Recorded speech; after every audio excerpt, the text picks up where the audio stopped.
exactly how it is. And then, of course, the magic ingredient, you at home. We mix it all together, and what have we got? In my opinion, the best debate show in town. Monday to Friday, 6 till 7 on GB News, Britain's news channel. Join me, Camilla Tominey, for a frank and honest discussion with those in power that cuts through the spin and gets to the heart of the issues shaping our nation. You haven't confirmed that you want to stand as leader, but you haven't ruled it out either. This report basically says that he's not fit to stand trial. Is he indecisive? Incompetent? I deliver the dose of reality Westminster needs. That's the Camilla Tominey Show at 9:30 every Sunday on GB News, the People's Channel, Britain's news channel. Good Afternoon Britain isn't just about us. The wonderful thing about this programme is it's about everyone watching. It's an interactive programme. Well, there absolutely is something to see here, and we're going to be talking about it more. Whether it's breaking royal news, Will, please bring us up to date, or indeed a particularly punchy speech in the House of Commons. Very, very curious. We bring it to you live, and then we bring you live reaction as well. That's Good Afternoon Britain, weekdays from midday. Only on GB News, the People's Channel, Britain's news channel.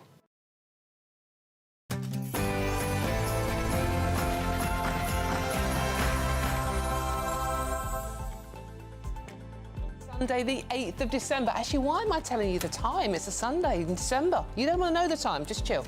This is the weekend on GB News. Now, the Prince of Wales is a good man doing a fantastic job, according to President-elect Donald Trump, who spoke of his warm and fond memories of the late Queen when he met the future monarch in Paris yesterday. Could the royal family ensure a healthy partnership between our two nations under Trump's leadership? As a brand new poll shows, Reform UK has made a dramatic 3-point jump in the polls this week. I'm asking if Keir Starmer's reset speech, whatever it actually was, did anything to help the Labour government, whose popularity isn't doing too well, is it? I mean, it's its lowest since Jeremy Corbyn was leader. And have you had your work Christmas do yet? Reports suggest Gen Z are shunning boozy office festivities altogether, preferring alcohol-free crazy golf and ping pong tournaments. Could the classic December work party become a thing of the past? I'm Dawn Neeson, and this is The Weekend, and we are having a party today.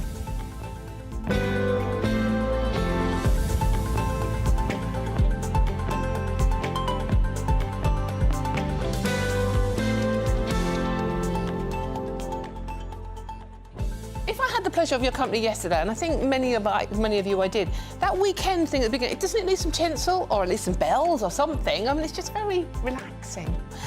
Right, OK, but this show is nothing without you and your views, and I love your company. I love chatting to you all, so please do let me know your thoughts on all the stories we're discussing today.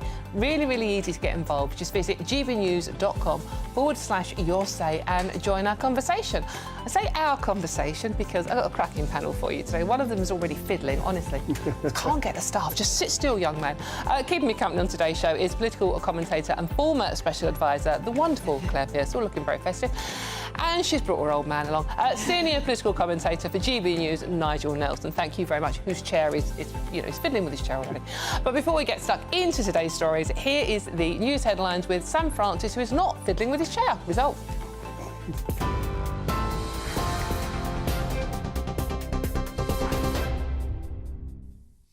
Dawn, thank you very much. Good afternoon to you. Just coming up to 3 minutes past 1. Well, strong winds are continuing to batter the UK following Storm Dara, which left 2 men dead and thousands without power. A yellow weather warning, though, does remain in place, with gusts of up to 70 miles an hour expected in coastal areas, risking more power cuts and travel chaos. The storm, which saw a rare red warning on Saturday, brought the highest wind of up to 93 miles an hour and left 250,000 homes without electricity. Flooding, though, is now a major concern, with over 200 warnings and alerts issued across England, Wales and Scotland. Train travel and roads are also heavily disrupted, with speed restrictions and closures, including on the Severn Bridge. The UK has welcomed the apparent collapse of Bashar Assad's regime in Syria after rebels seized Damascus, forcing him to flee. The Deputy Prime Minister, Angela Rayner, says the focus must now be on stability and a UN-led political resolution, warning of potential regional fallout in the Middle East. The Foreign Office has been evacuating British nationals ahead of the offensive, though the exact number of those evacuated remains unclear at this stage. Here, the Liberal Democrats leader, Sir Ed Davey, is calling for the UK to work with allies to make sure Assad faces justice for his crimes. He says the conflict's end must bring peace, democracy and security to Syria and the wider region. Well, breaking news that we brought you in the last hour or so from Edinburgh, that the leader of the city council there has been suspended by the Labour Party after claims he sent inappropriate sexual messages to Ukrainian refugees, including through a dating app. Police are now investigating a report of Cammy Day's behaviour, made through the council's whistleblowing service. Opposition leaders, including from the SNP, are calling for his immediate resignation, describing the allegations as beyond shocking. The leader of Scottish Labour, Anas Sarwar, says the claims are deeply distressing and insists the party acted swiftly when alerted on Saturday. Mr Day, who denies any contact with police, has not yet commented on the allegations. A march against anti-Semitism is taking place in London this afternoon. Demonstrators are gathering outside the High Court. The route will pass through Westminster and Whitehall, ending with a rally at Parliament Square. It follows a reported quadrupling of anti-Semitic hate crimes over the past year, making Jewish people the UK's most targeted minority faith group. The rise is linked to the Hamas attacks on Israel and subsequent strikes on Gaza. The SNP is on course for a pro-independence majority at Holyrood, according to a poll in the Sunday Times today. The survey puts support for the SNP at 37% for constituency votes and 32% on the regional list, with backing for independence now standing at 54%. That is the highest in 4 years. Analysis by Sir John Curtis suggests the SNP would win 59 seats, with Labour at 20 and the Tories on 19. That would leave a pro-independence majority of 3 seats. Labour's support, though, has fallen 9 points since August, with votes shifting to both the SNP and Reform UK. Sir John blamed the decline on the Prime Minister's unpopularity, with his approval rating in Scotland now standing at -32. An update on the situation in New York now, where police have released 2 new images in the hunt for the gunman who shot dead United Healthcare's chief executive Brian Thompson this week in what is believed to have been a targeted assassination. The suspect, seen wearing a hood and face mask, fled on a bike after that killing. Well, investigators are now examining bullet casings marked with the words deny, defend and depose, potentially, they say, linking the attack to critics of private healthcare. The FBI has put up a $50,000 reward as the killer is thought to have escaped, possibly boarding a bus to Atlanta. The New York mayor, Eric Adams, insists, though, the net is tightening, with cutting-edge facial recognition leading the chase. And the Prince of Wales has met US President-elect Donald Trump yesterday during a ceremony to mark the reopening of the Notre Dame Cathedral in Paris, 5 years on after it was devastated by a serious fire. Prince William joined world leaders, including French President Emmanuel Macron and Ukrainian President Volodymyr Zelensky, for that landmark event. Kensington Palace have described the Prince's meeting with Trump as warm and friendly, with discussions focusing on the UK-US special relationship and other global issues. Meanwhile, Trump praised the Prince as a good man, doing a fantastic job, he said. Those are the latest headlines. I will be back with you in around half an hour for another look at the top stories. Now, though, it's over to Dawn. For the very latest GB News direct to your smartphone, sign up to News Alerts by scanning the QR code or go to gbnews.com/alerts.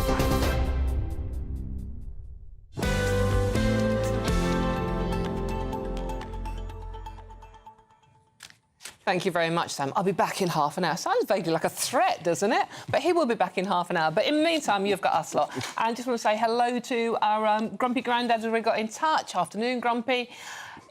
I'm guessing that's not your name, by the way. Hoping we can liven things up. Yes, we can, and we are going to. We've got a cracking show lined up for you, so we may as well get straight into it, shall we? Now, world leaders are congregated in Paris yesterday to mark the reopening of Notre Dame Cathedral.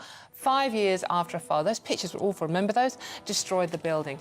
The Prince of Wales met Donald Trump at the ceremony, with the President-elect describing the Prince as a good man doing a fantastic job. So, could the royals help build bridges ahead of Trump's presidency? You know, that special relationship. I mean, I know America has a special relationship with every country, but ours is special, isn't it? Royal commentator Richard Fitzwilliams joins us now. Richard, good to see you. Thank you for joining us on this lovely festive Sunday afternoon. I thought the two men got on remarkably well.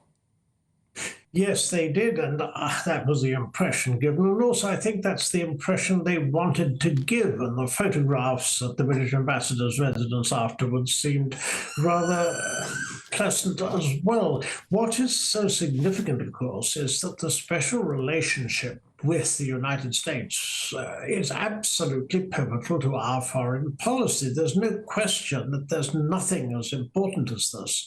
And when it comes to President Trump-elect Trump, we know that the royal family and the United States, the very, very special way he regards them. His mother, Mary MacLeod, was Scottish. She was a staunch monarchist. And we know through his visits, for example, in 2018, a state visit in 2019, the highlight was unquestionably the time he spent with the royal family, and he reveres Queen Elizabeth.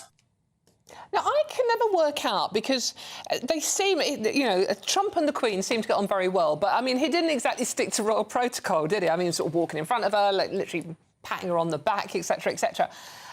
I mean, and then we heard afterwards that the Queen thought he was a bit not quite right. Do you know what the truth was? Did they actually really get on, or was the Queen a bit dubious about him?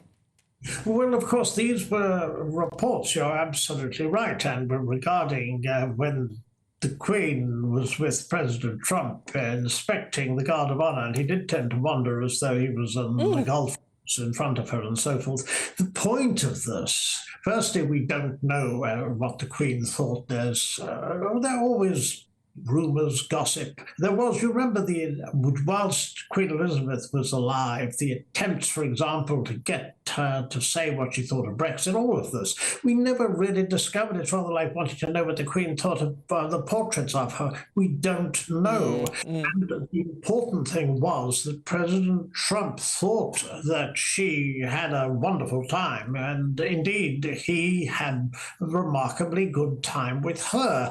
And what was significant, I think, about sending Prince William for the reopening yesterday, and the fact that they seem to have got on, was that William is quite the diplomat. Remember in 2015, he lobbied against the illegal wildlife trade with President Xi of China. 2018, he is the first member of the royal family to go on an official visit to Israel and the occupied Palestinian territories. He's just met the Emir of Qatar. He was in South Africa meeting Cyril Ramaphosa, Prime President, when promoting, in fact, for the Earthshot Prize Awards. This shows William to be symbolic of the, I think, a very significant use of the royal family, and that is soft power. It's so significant, and this is also President Trump, as you know, relies on his unpredictability. Indeed, he uses it as a weapon because it's very disconcerting to those dealing with him, and he knows this. And the royal family is something that,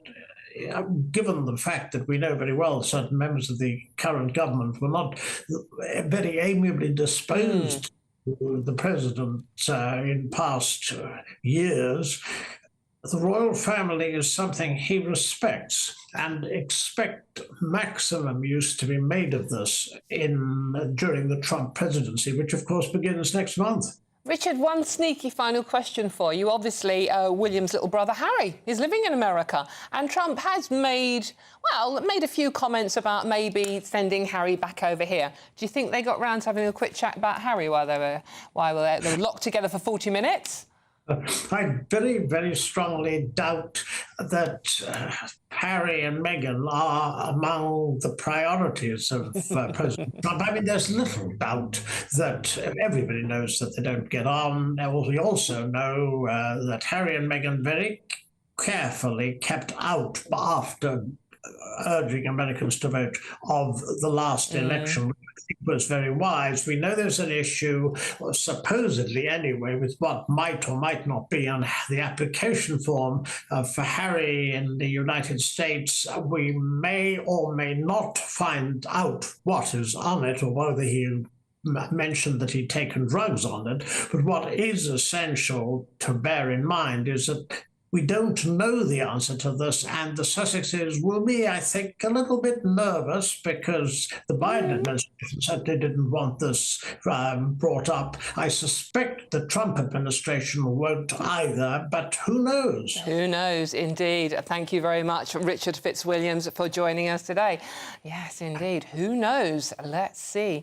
OK, right, OK, well, let's have a chat with our panel, shall we? Our political commentator and former special advisor, Claire Pearsall, and senior political commentator for GBNews, the lovely Nigel Nelson, who's feeling a bit under the weather as well, aren't you? Just slightly, just getting rid of a cold. Man flu? Yeah, absolute man. Yeah, OK, absolute man flu. Of course it's man flu. Well, I mean, you were obviously both watching the events in Paris yesterday. I mean, amazing how the cathedral's been restored in 5 years flat. But, Nigel, I think it really looked like that William was doing a really good diplomatic job, much better than our Foreign Secretary would have done, who wasn't there, by the way. No, probably a good thing. So you're meant to be on their side. Well, on the basis that I'm not sure that Trump and the Foreign Secretary, despite the fact they've shown they've got on a little bit when they had dinner together at Mar-a-Lago, but I don't think that that's maybe an ongoing thing. Yeah, William did do a great job yesterday. It is part of the reason why we're so fortunate to have a non-political head of state in the King and a constitutional monarchy which keeps out of politics. So William can do things that the politicians can't. And a 40-minute discussion with Trump, who knows what it was about. But if he was able to actually suggest some trade deals or things like that, that would be of great benefit to Britain. Yeah, absolutely. What did you make of it, Claire? I mean, the one question I have, I mean, I think William did a great job. The two men genuinely seemed to get on well together. But where was our Prime Minister? You know, I mean, Macron posted on social media, United States, Ukraine and France together on this historic day. Well, where was our Prime Minister? And that's the big question, isn't it? Where is he? Why was he late to that particular party? But in all fairness, I'd much rather have Prince William doing the diplomacy. And it is that soft power. I think that is really, really important. Yeah. We need to be able to have a relationship with Trump in this country. And if it's going to be Prince William or the royal family who smooth the way, then more power to them. I'm not really that concerned that David Lammy wasn't there. I don't think it would be the best move if he was. I think Prince William actually does a blinding job for this country. We need people like that. We need that soft level of diplomacy, soft-spoken, somebody with a little bit of personality, and we'll let the Prime Minister do whatever it is he wishes to do this week. Oh, yeah, who knows what he's doing this week? He's probably having another reset. I mean, the last one didn't seem to go too well. But, I mean, there's a special relationship. And the other thing I noticed, Nigel, is if you watch how other world leaders react to Donald Trump, he's almost like magnetic. I mean, yeah, but he is. Look, he's hugely charismatic. I mean, I used to work for Robert Maxwell, and he reminds me hugely of Robert Maxwell. Rather larger than life, both physically and in his character.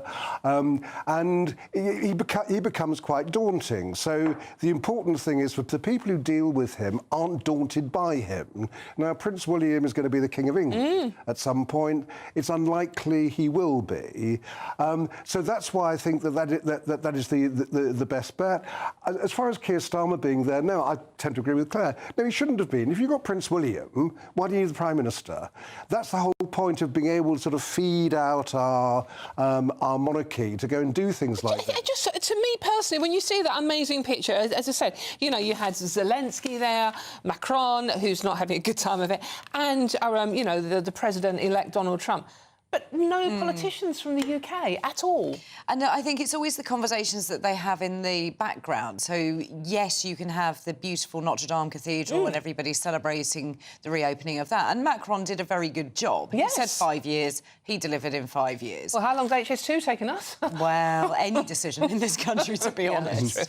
So I'm not sort of too concerned about that, but you do wonder the conversations that he has missed in the sidelines. He could have had a chat with Zelensky. He certainly certainly could have built some relationships with Donald Trump, which he needs to do. And I always think it's important for politicians to be in the room, as it were, to have those conversations, because you can have a little chat and in 2 minutes actually get a feeling for a change of subject or what's going to come up next. Yeah, and it is about that personal relationship, isn't it? It's about just even meeting someone sort of like briefly in that situation. But they were reopening a cathedral. They weren't having a political summit. So but you don't need to have a political summit, though, do you? Because it's all of you turn around to each other and you have a chat when you're sitting in the pews at the cathedral, and that's when you turn around and you have a chat. You do the state funeral, for instance. Yes, I know. I appreciate those are the things that happen. But in this case, I think it's wise to actually keep away from that. If William spent his 40 minutes talking to Trump about our special relationship, which is more important to us than it is to the Americans, if there is some kind of understanding between them, that would be great, because he can feed that back to the politicians when he comes home. Do you think, I mean, given the way that other world leaders, the ones that bother turning up, obviously, reacted to Donald Trump, Claire, does it make you feel more confident for the mythical world peace? Or... I mean, I think world peace is something that's not going to happen in our lifetime, but we need to be able to work as a global community. We need to be able to work together, and you shouldn't be worried about somebody who is democratically elected. You should be able to find some common ground. You need to be able to work together with the intelligence communities. And everybody needs to stop getting so upset if it's not their particular candidate who won a certain election. I think we all need to get over that for a start. You need to look at the way forward. Are you putting faces over there? Well, I mean... Probably wind. I mean, we can object to the idea that Trump won and still make an effort to get on with him. Which is my point. You need to be able to get over that feeling. And I think we can still say, look, we did not want Trump to be president. I mean, if you were the present government, you would have rather had Kamala Harris as being the future president. But this is my point. The left had such a massive meltdown on the day that Donald Trump was declared president-elect. There were crying, there were lengthy outbursts on social media. There were the actors leaving the country. People allegedly were leaving the country, still appear to be in the country at the time. I mean, it's a moot point. At this point. Yeah. So I think that we need, yes, you do need to be able to get over it. And I think the left needs to understand that. He is there. He is president-elect. He will be president come January. Yeah, de facto. Unfortunately, we have to leave the last word to your wife. Of course. I think you'll find that's a very wise move, by the way. Just a quick word. David got in touch and said, Nigel Nelson worked for Robert Maxwell. Well, that says it all. But I work for Robert Maxwell as well. I don't know what that says about me. And Mark says, disgusting that our PM can't even turn up to Notre Dame, but he would probably show up at a mosque instead. Just watch. Controversial thoughts there. What do you reckon? gbnews.com/your say. Now, for all the best analysis and opinion on that story and much more, please do go to our website, which is gbnews.com.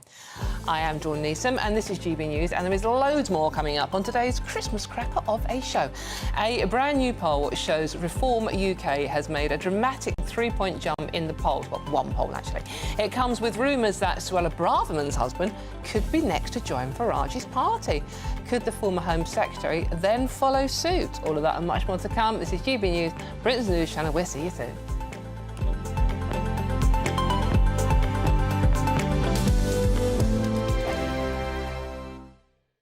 This is GB News, Britain's news channel.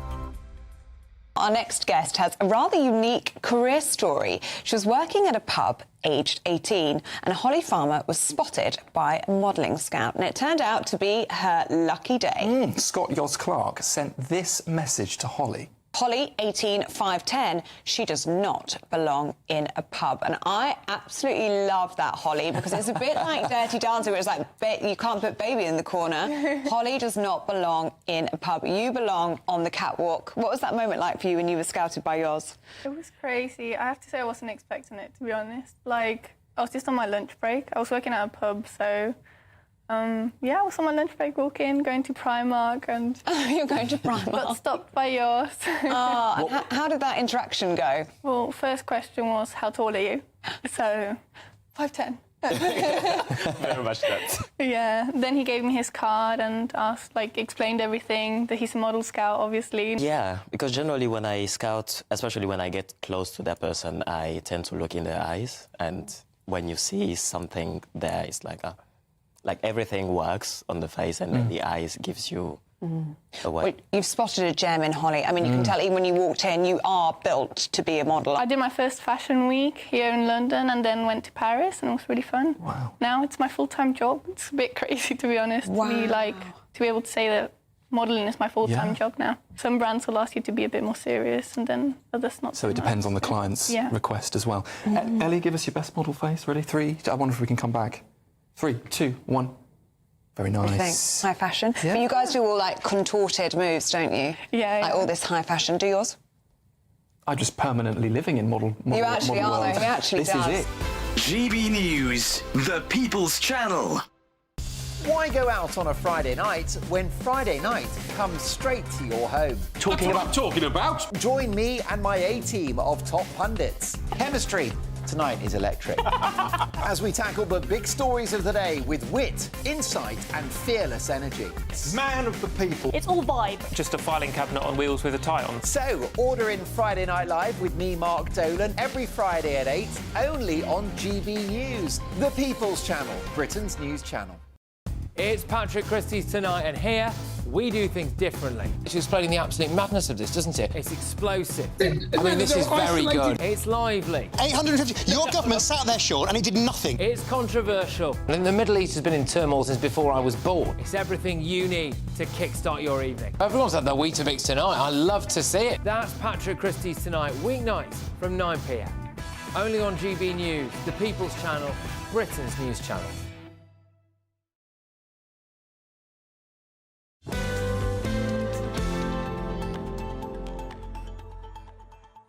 Hello, welcome back. Now, thank you very much. Loads of you have been sending in your thoughts. I'm actually going to read some of them out. Some I can't read out, OK, by the way. Try and keep it even slightly clean. I know it's me and I know it's a Sunday, but anyway. Martin says, Dawn, afternoon, I was hoping Donald Trump would pop over to see his friend Nigel Farage. That would have put the cat amongst the pigeons. It would indeed, wouldn't it? I bet Keir Starmer would turn up then, wouldn't he? Well, possibly not. Who knows? And meanwhile, David says, how wonderful to see Claire again. Yay! And she's got someone with her, by the way. You know, you might want to mention Nigel. No, Nigel, him. Yeah, lefty in the corner. I think as Lee Anderson has that, doesn't he? Meanwhile, Bedford Babe says, "Hi Dawn, happy Sunday. We had our company Xmas party last week. A good time was had by all, and no wokery. Excellent, good for you. I hope it was dirty. Lots of hugs and Christmas kisses. No mistletoe, but bumper cars to play in." Interesting. Bumper car sounds fun. Yeah. I hope that's not a euphemism. I really hope it's not a euphemism. Anyway, let me know your thoughts on all the stories we're discussing today. It's very easy to get in touch at gbnews.com/your say and join our conversation. Or you can even message me on our socials at GB News. Now, OK, this is an intriguing story for you. The Mail on Sunday is reporting that Suella Braverman's husband is set to become Reform UK's latest recruit. And speculation is rife as to whether the former Home Secretary could follow suit. A rumour she obviously denies, but she would, wouldn't she? It comes as a brand new poll which shows that Nigel Farage's party has made a dramatic 3-point jump in the wake of Sir Keir Starmer's reset speech at Pinewood Studios on Thursday, which appears to have failed to improve confidence in the Labour Party. I wonder why. I wonder why that didn't inspire confidence. Because, Nigel, I'm looking at you on this one. I mean, you know, it wasn't a reset, but it was a reset, and they were only 5.5 months in. Well, it wasn't a reset, but the narrative became a reset. The messaging around it was so bad that it became a reset. They're not very popular now. They're even less popular now, though. Go on. Well, I mean, the polls, the latest poll, in fact, here, would show that Labour, if there was an election tomorrow, would still win it.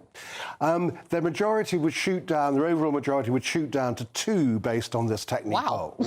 But they would still win. So you would end up with much the situation you have now, that that Labour would have 326 MPs, the Tories only 182, and then Reform would come come in with 26 MPs. It's not bad, but they've only got 5 at the moment. That's right, but still be behind the Lib Dems. Yeah. So it would still make Reform the fourth largest party.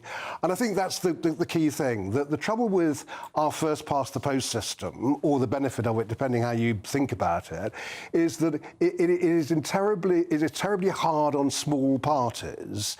So unless you can play the system as the Lib Dems did during the last election, and then they managed to get as many MPs as they would under PR, but Reform only came in with 5.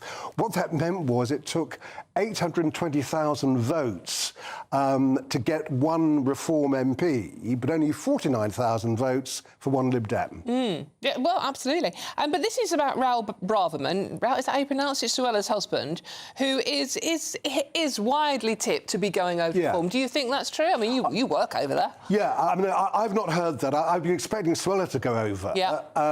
And she gave a hint, in fact, to GB News' Chris Hope when she talked about the fact that she didn't intend to defect, but if she was forced out, then that opened the question whether she might. So I do think that Suella may well be on that path, but perhaps not yet. Good way of starting with a husband, I suppose, isn't it? Exactly. What do you reckon? Send your husband in first, Claire? see how dangerous it is. No, but I've seen the side that he's picked and I'm not following, so that's never going to happen. I mean, I think the Mail on Sunday have got a really interesting story by looking at it as the husband being the first one to go over.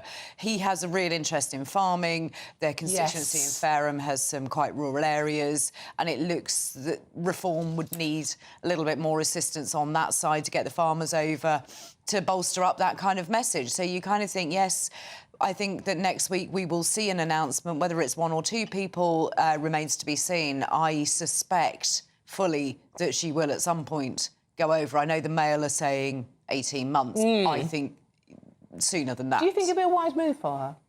I don't think she's got much of a feeling of wanting to stay within the Conservative Party. She doesn't feel that she fits in with what's left of the Conservative Party. No, she has no future in the Tory Party. But I also think it's a little bit of a problem with the leadership. It's not her ideal view of what being a Conservative is, and this is what the party fights with all of the time, which is why it's so fractured.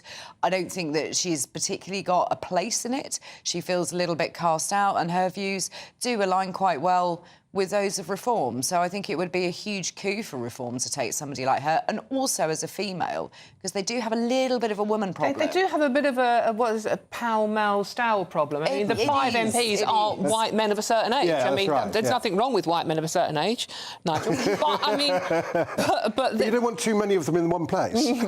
Yeah, so I think that would be sort of quite a coup, taking it A, off the Tories, and B, to be female. But I think she's got to really consider what her constituents would want as well, because there's always a danger that you make that move, then your constituents turn around at the next election and say, well, if we wanted Reform, actually we'll vote for somebody who is Reform and not just a turncoat. Talking of Chopper, who has a podcast, he may mention it occasionally. Every time I see him, he mentions his podcast. He said there might be other big names who are talking to Reform behind the scenes. I mean, you've got your ear to your ground over that. I mean, I think that's true. I think there are a number of Tory MPs who are hovering. I wouldn't say they're ready to defect yet. I mean, Robert Jenrick's been mentioned, but everyone thought that was actually a smokescreen for Suella, in fact. So I think that Robert Jenrick has got a future in the Conservative Party. If you actually look, I don't believe that Kemi Badenoch will stay through to the election. There will be another leadership challenge,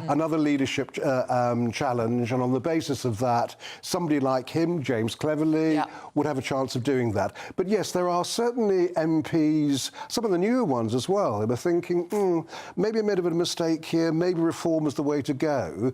Claire's point's the right one, though. You really would need to talk to your constituents first. Yes, of course. And say, look, this is what I'm thinking of doing. What do you think about it? And here's a curveball. Do you think any Labour MPs would be tempted to Reform? No. No, it's just... Sure? Yeah, nothing is ever certain in politics, as we all know. But no, I'd be incredibly surprised if someone went from Labour to Reform. Well, stranger things have happened, haven't they? They have. I think that we're more looking at former MPs, so not necessarily current. I don't think the new stock of Tory MPs, of which there are a few, would really be that interested. I don't get the feeling that there is much interest in that, but I think those who maybe were booted out at the last election are taking a long, hard look at where their futures lie at the moment. I should imagine discussions are taking place with those individuals. Very interesting indeed. Thank you very much for now. OK, I'm Dawn Neeson and this is GB News, and there's plenty more coming up on today's show. We'll have the latest on that horrible car crash involving West Ham player Mikel Antonio. It's just reported his ex-wife has travelled down from her home in Manchester, got 4 little kids, one of them, to be with him in hospital. But first, let's get the news headlines with Sam Francis.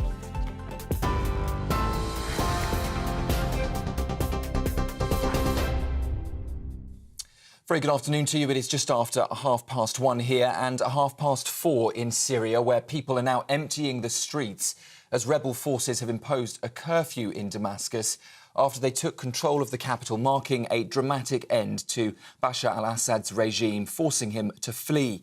Well, here in the UK, the government have welcomed his demise, with Deputy Prime Minister Angela Rayner saying the focus must now be on stability and a UN-led political resolution, warning of potential regional fallout in the Middle East. The Foreign Office has been evacuating British nationals ahead of the offensive, though the exact numbers remain unclear. Liberal Democrat leader Sir Ed Davey is also calling for the UK to now work with allies to make sure that Assad, he says, faces justice for his crimes. He also added that the conflict's end must now bring peace, democracy and security to Syria and the wider region. Strong winds are continuing to hammer the UK just days after Storm Dara left 2 men dead and thousands without power. A yellow weather warning is in place, with gusts of up to 70 miles an hour threatening more blackouts and travel chaos. And flooding fears are also rising too, with over 200 alerts issued across England, Wales and in Scotland. Travel is heavily disrupted, with train services delayed and the Severn Bridge closed. 250,000 homes are also still without electricity after the storm brought a top speed of 93-mile-an-hour winds on Saturday. The leader of Edinburgh City Council has been suspended today by the Labour Party after claims he sent inappropriate and sexual messages to Ukrainian refugees, including through a dating app. Police are now investigating a report of Cammy Day's behaviour made through the council's whistleblowing service. Opposition leaders, including from the SNP, are calling for his immediate resignation, describing the allegations as beyond shocking. The leader of Scottish Labour, Anas Sarwar, says the claims are deeply distressing and insists the party has acted swiftly to those allegations. Well, Mr Day, who denies any contact from police, has not yet commented on those allegations. And in London, a march against anti-Semitism is taking place this afternoon, with demonstrators gathering outside the High Court. The route will pass through Westminster and Whitehall, ending with a rally at Parliament Square. It follows a reported quadrupling of anti-Semitic hate crimes over the past year, making Jewish people the UK's most targeted minority faith group. The rise is linked to the Hamas attacks on Israel and subsequent strikes on Gaza. Those are the latest GB News headlines for now. I will be back with you at the top of the hour for a full roundup. Dawn back next after this short break. For the very latest GB News direct to your smartphone, sign up to News Alerts by scanning the QR code or go to gbnews.com/alerts.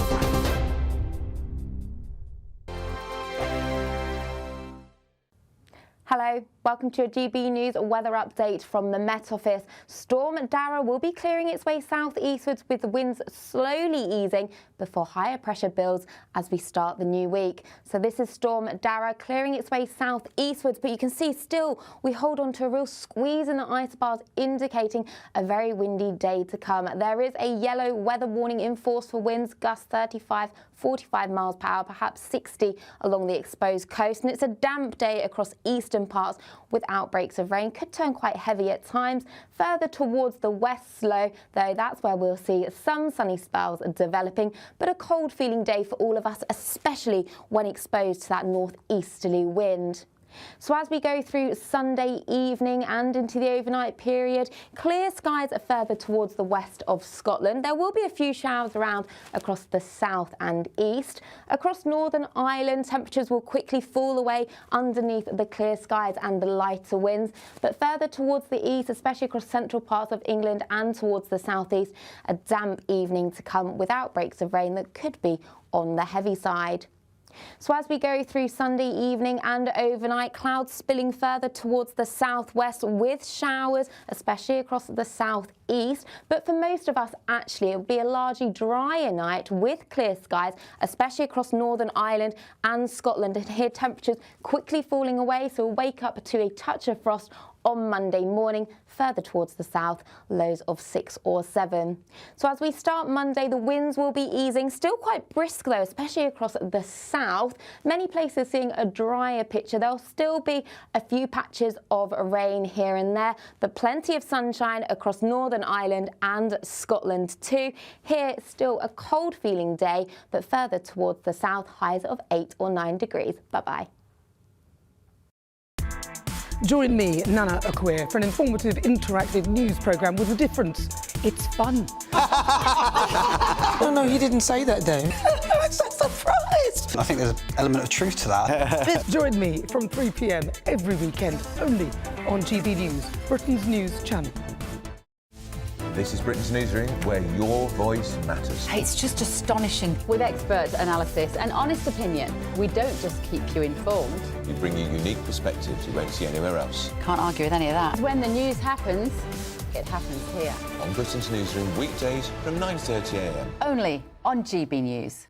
If you want your news to be straight talking... This is a nightmare for the Conservatives again. Down to earth. It's not just Nottingham where this is happening, is it? And most importantly, honest. Hard-working, middle-class taxpayers, they'll get their book thrown at them. Then catch me, Martin Daubney, Monday to Friday, 3 till 6 p.m. on GB News, Britain's news channel.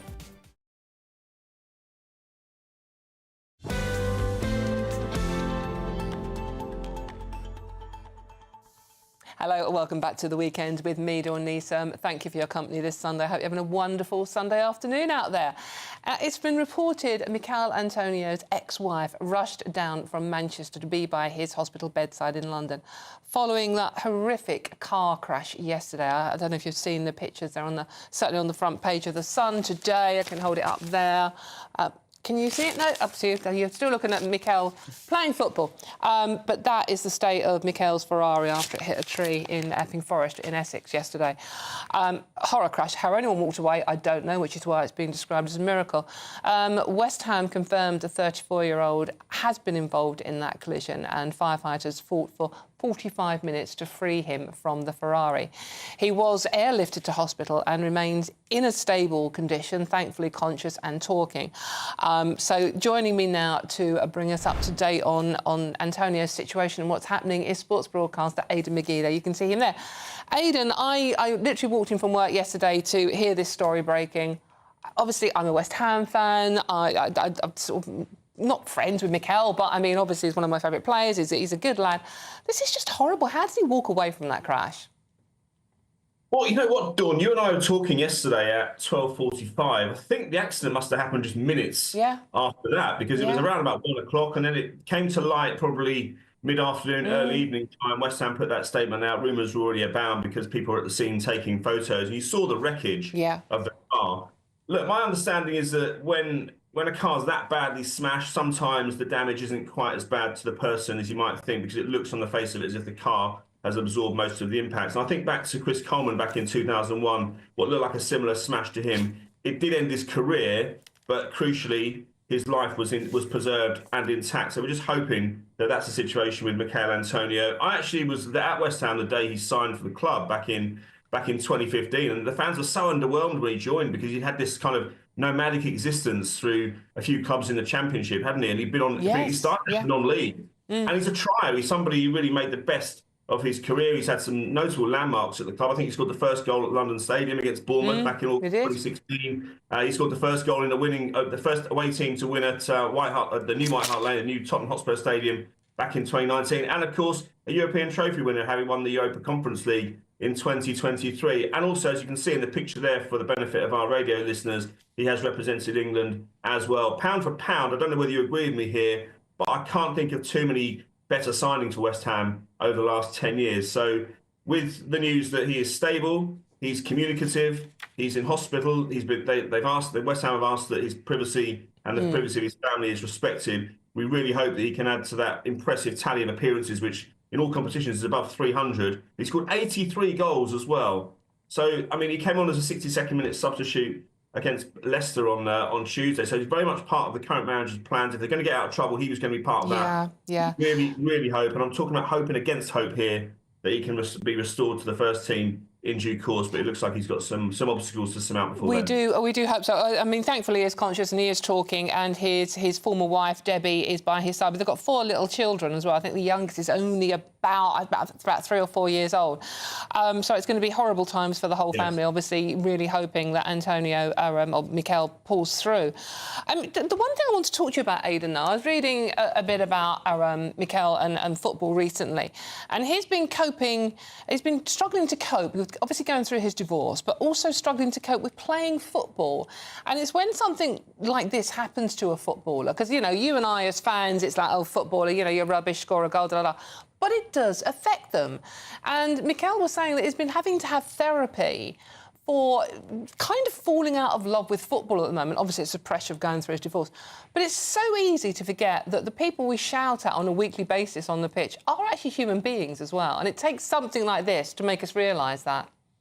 It's funny, actually, Dawn. I've just remembered about 3 or 4 years ago at the London Stadium, I actually interviewed Mikel Antonio one-on-one about this very topic of mental health. Now, it was a big thing with my previous employers, and most players I interviewed kind of went through the motions. They didn't really have an opinion either way on it because, you know, thankfully they've not been affected or afflicted by any subjects of this nature. But he really opened up to me and said how he was struggling at the time, or he'd struggled in the past. Now, I don't know if that relates to what happened yesterday. Who could I'm sorry, there's no implication at all, but I'm just... No. It's just the fact that, obviously, when something awful like this happens and the football family comes together, because every other club has sent their best wishes, which is amazing as well. But you realise we are talking about, you know, men with or women as well, but people with families.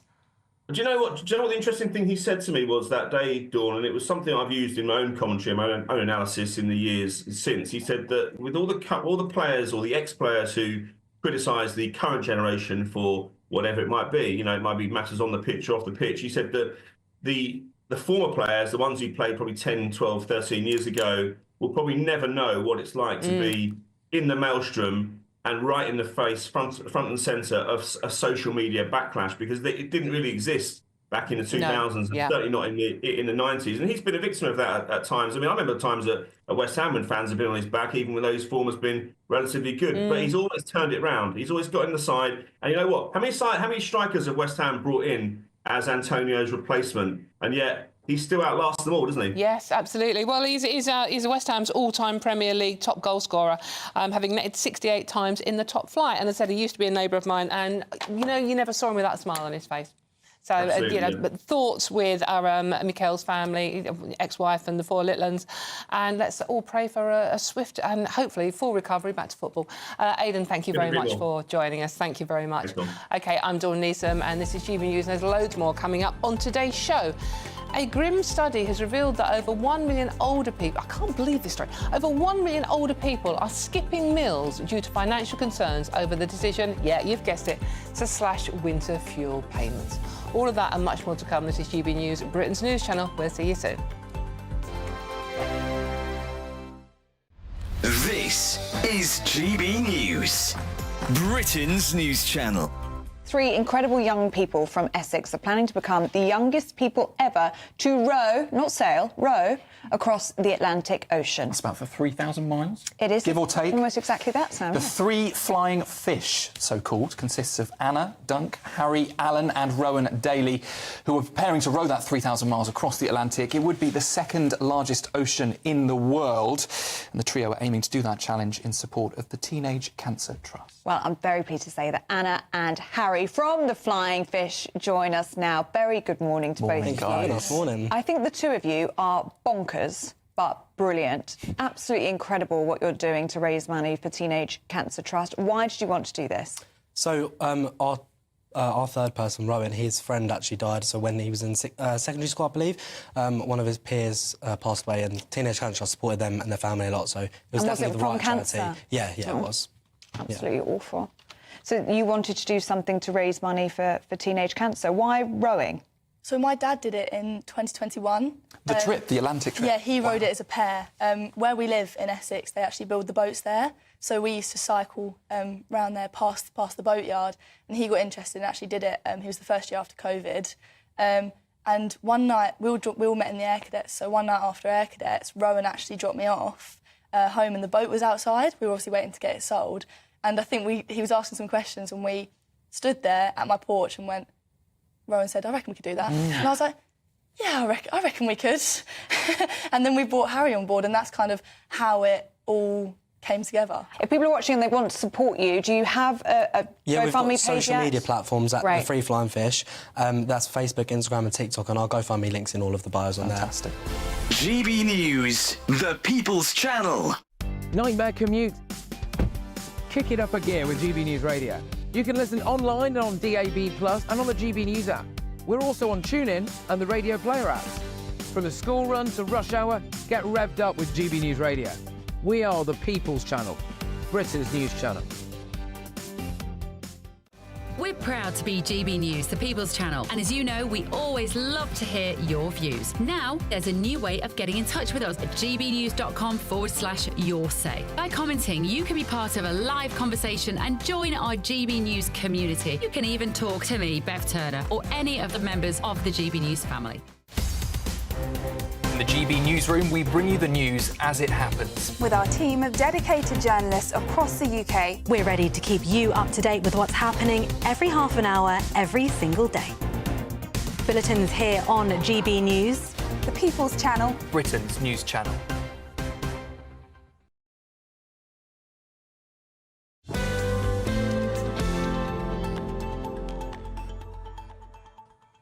Hello and welcome back to The Weekend with me, Dawn Neeson. Thank you for your company on this festive Sunday afternoon.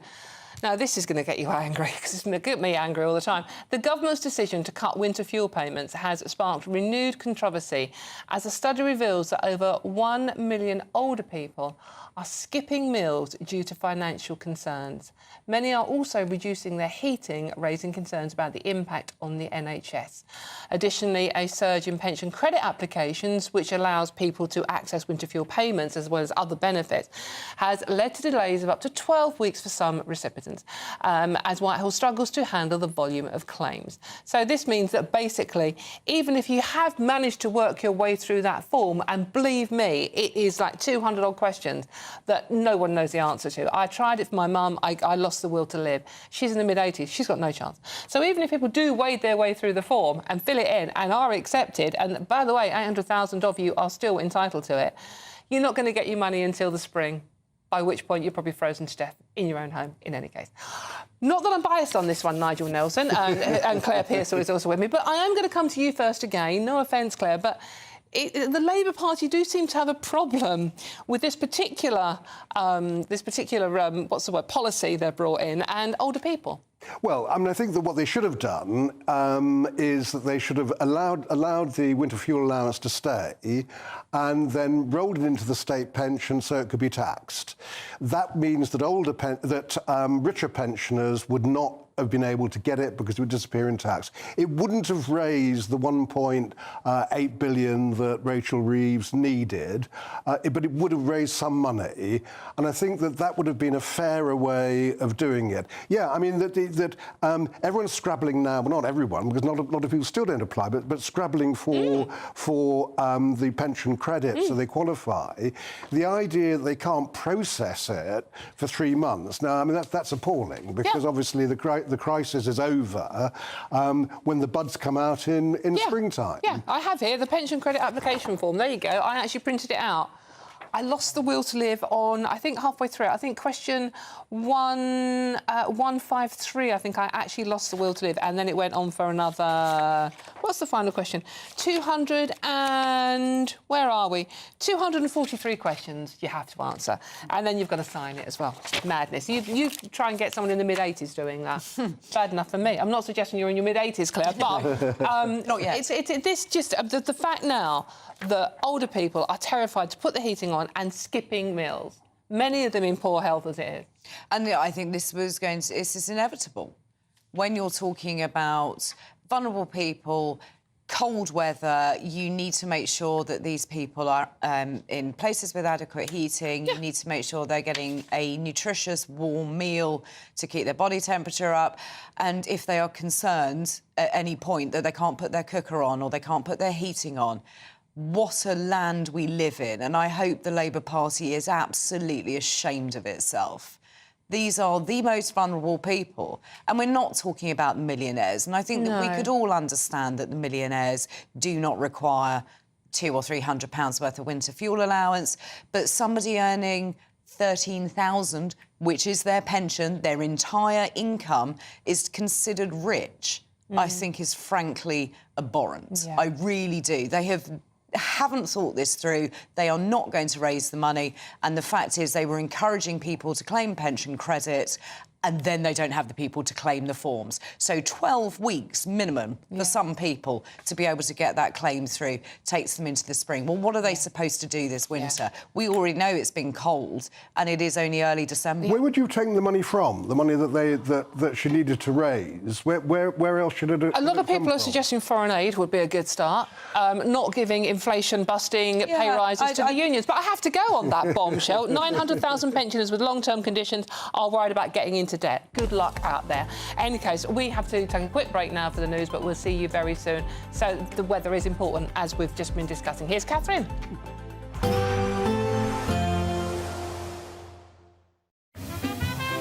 Heavy showers first thing will be followed by a warm, cosy day. Boxed Boilers, sponsors of weather on GB News. Good afternoon. Welcome to your GB News weather update from the Met Office. Storm Dara will be clearing its way southeastwards with the winds slowly easing before higher pressure starts building into the week. So this is the storm that will gradually clear its way southeastwards, but we still have a real squeeze in those isobars, so indicating some strong winds.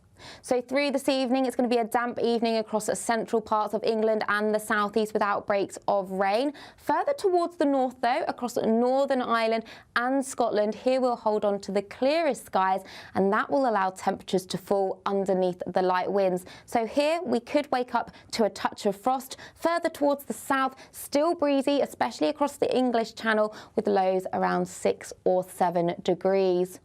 So as we start Monday morning, it is going to be a cold start across Scotland with a frost in places, but also perhaps some freezing fog. That's a similar picture across Northern Ireland as well. Bright skies to start, but with a touch of frost. Further across England and Wales, a lot of clouds still around with some showery outbreaks of rain just coming in towards the south and east. It is still going to be breezy, especially along the south, but light winds further towards the north, and towards the north, that's where we're going to see the best of the sunshine through Monday. Further south, though, we will still hold on to a lot of cloud, but it will be a lot drier than what we've seen over the weekend, with a few showers on and off. Otherwise, a cold feeling day across the north underneath the clearest skies, but further towards the south, highs of up to 9 degrees.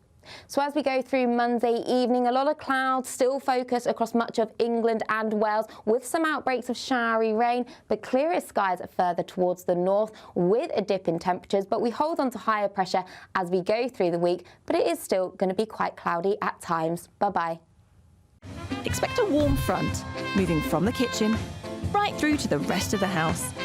Boxed Boilers, sponsors of weather on GB News. It's our festive treat to you. Your chance to win an incredible £50,000 in tax-free cash. Our biggest ever Great British giveaway. What would you spend £50,000 on in the coming year? Spectacular holidays, a brand new car, home improvements, or maybe you just like to save it for a special occasion. For another chance to win, text cash to 63232. One entry costs £2 plus one standard network rate message, or text bonus to 63232. 5 entries cost £5 plus one standard network rate message. Go to gbnews.com/win. Entries start from just £2. You can call 0903 681 3232. Calls cost £2 plus your network access charge, or post your name and number to GB10 PO Box 8690 Derby DE1 9TT. UK only. Entrance must be 18 or over. Lines close at 6 p.m. on the 31st of January. Please check the closing time if listening or watching on demand. Good luck. Why go out on a Friday night when Friday night comes straight to your home? Talking about? Join me and my A-team of top pundits. Chemistry tonight is electric. As we tackle the big stories of the day with wit, insight and fearless energy. Man of the people. It's all vibe. Just a filing cabinet on wheels with a tie on. So, order in Friday Night Live with me, Mark Dolan, every Friday at 8, only on GB News, the People's Channel, Britain's news channel. It's Patrick Christie's Tonight, and here we do things differently. It's explaining the absolute madness of this, doesn't it? It's explosive. I mean, this is very good. It's lively. 850. Your government sat there, Sean, and it did nothing. It's controversial. And the Middle East has been in turmoil since before I was born. It's everything you need to kickstart your evening. Everyone's had their Weetabix tonight. I love to see it. That's Patrick Christie's Tonight, weeknights from 9 p.m. Only on GB News, the People's Channel, Britain's news channel. Join me, Camilla Tominey, for a frank and honest discussion with those in power that cuts through the spin and gets to the heart of the issues shaping our nation. You haven't confirmed that you want to stand as leader, but you haven't ruled it out either. This report basically says that he's not fit to stand trial. Is he indecisive? Incompetent? I deliver the dose of reality Westminster needs. That's the Camilla Tominey Show at 9:30 every Sunday on GB News, the People's Channel, Britain's news channel. Hi there, I'm Michelle Dewberry, and I'm going to take a second to tell you all about my show, Dubes & Co. We start off with the issues of the day. We then bring in both sides of the argument. We get rid of the disrespect, and then you throw me into the mix. And trust me, I'll tell it exactly how it is. And then, of course, the magic ingredient, you at home. We mix it all together, and what have we got? In my opinion, the best debate show in town. Monday to Friday, 6 till 7 on GB News, Britain's news channel.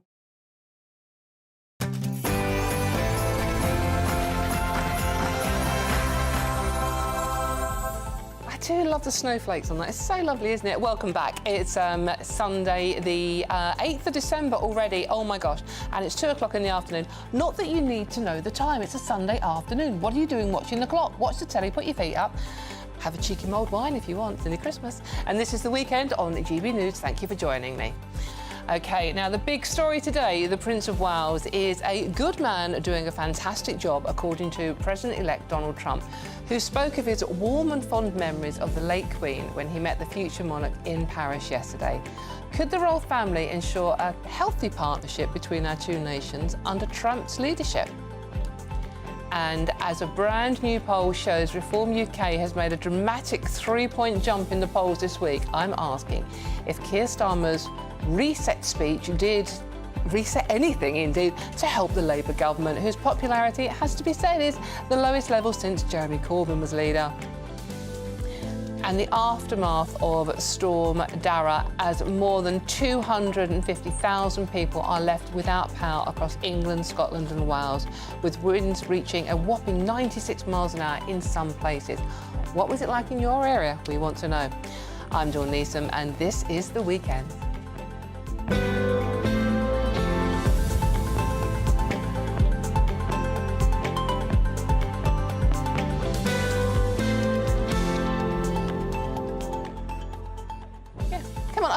I'm not going to let this go, by the way. You know that weekend thing? It's lovely, but at least a little Santa in the corner, a little bit more festive. What do you reckon? Yeah, it would help. Thank you. OK, this show is nothing without you and your views. It's not about me, not about my wonderful panellists. It's all about you and your thoughts on the stories we're talking about, or, as I say every time I'm with you, anything you want to have a chat about. That's what we're here for. This is GB News. We are here for you. And it's really, really simple to get in touch. You just simply go to gbnews.com/yoursay and join in our conversation. I will read as many out as I possibly can, because lots of you have been getting in touch. Some of you are even being quite nice, saying, oh, I hope Claire and Nigel, I'm going to introduce them again in a minute, are staying with you. And yes, you even mentioned Nigel, because we have the wonderful political commentator and former special advisor Claire Pearsall, as well as, senior political commentator for GB News, Nigel Nelson, over there in the corner. Thank you very much. No, we love you, really. He's feeling poorly. We have to be nice to him today. But before we get into having a go at Nigel a little bit more, let's get the news headlines with Sam Francis.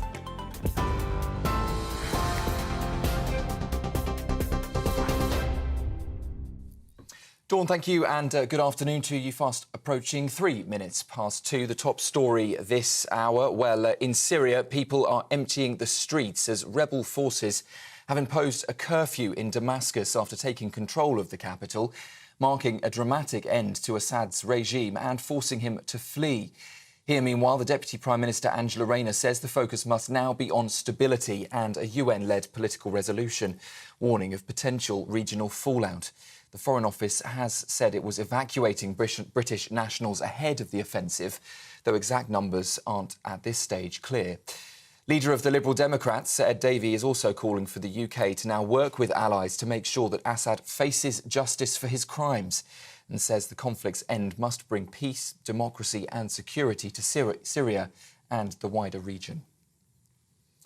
Strong winds are continuing to hammer the UK today, just days after Storm Dara left 2 men dead and thousands without power. A yellow weather warning is in place with gusts of up to 70 miles an hour, threatening more blackouts and travel chaos. Flooding fears are also rising, with over 200 alerts issued across England, Wales and in Scotland. And travel is heavily disrupted, with services on trains delayed and the Severn Bridge closed. 250,000 homes are still without electricity after the storm brought 93-mile-an-hour winds on Saturday.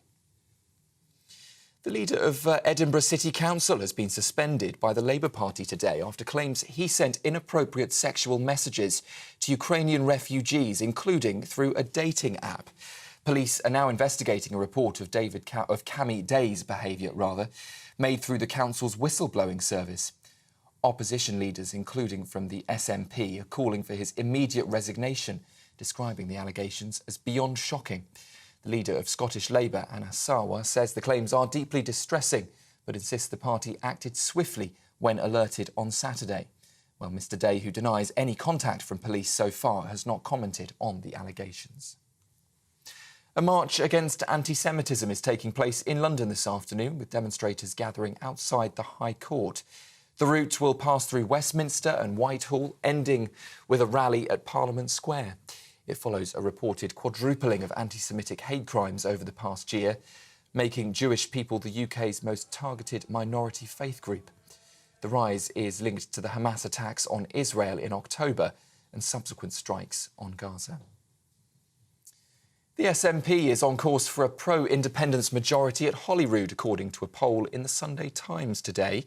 The survey puts support for the Scottish National Party at 37% for constituency votes and 32% on the regional list, with backing for independence standing at 54%. That is the highest in 4 years. Analysis by Sir John Curtis suggests the SNP would win 59 seats, with Labour at 20 and the Conservatives on 19. Leaving a pro-independence majority of 3 seats. Labour's support in Scotland, though, has fallen 9 points since August, with votes shifting to both the SNP and Reform UK. Sir John Curtis blamed the decline on the Prime Minister's unpopularity, with his approval rating now at -32. Police in New York have released 2 new images in the hunt for the gunman who shot dead United Healthcare Chief Executive Brian Thompson in what was believed this week to have been a targeted assassination. The suspect, seen wearing a hood and face mask, fled on a bike after the killing, leaving behind a backpack containing a Monopoly board and a designer jacket. Investigators say they're also examining bullet casings marked with the words deny, defend and oppose, potentially, they say, linking the attack to critics of private health insurance. The FBI has now put up a $50,000 reward as the killer is thought to have escaped the state, possibly boarding to Atlanta. And the Prince of Wales has met the US President-elect Donald Trump yesterday after a ceremony to mark the reopening of Notre Dame's Cathedral in Paris 5 years after it was devastated by fire. Prince William joined world leaders, including French President Emmanuel Macron and Ukrainian President Volodymyr Zelensky, for that landmark event. Kensington Palace described the Prince's meeting with Trump as warm and friendly, with discussions focusing on the UK-US special relationship. Well, Trump praised Prince William as a good man and said he's doing a fantastic job, and shared fond memories of the late Queen Elizabeth. That's it from me for today. I am not quite sure who will be taking over the news bulletin reins after me, but I'm sure someone certainly will between now and then. Let's hand you back to Dawn. For the very latest GB News direct to your smartphone, sign up to News Alerts by scanning the QR code or go to gbnews.com/alerts.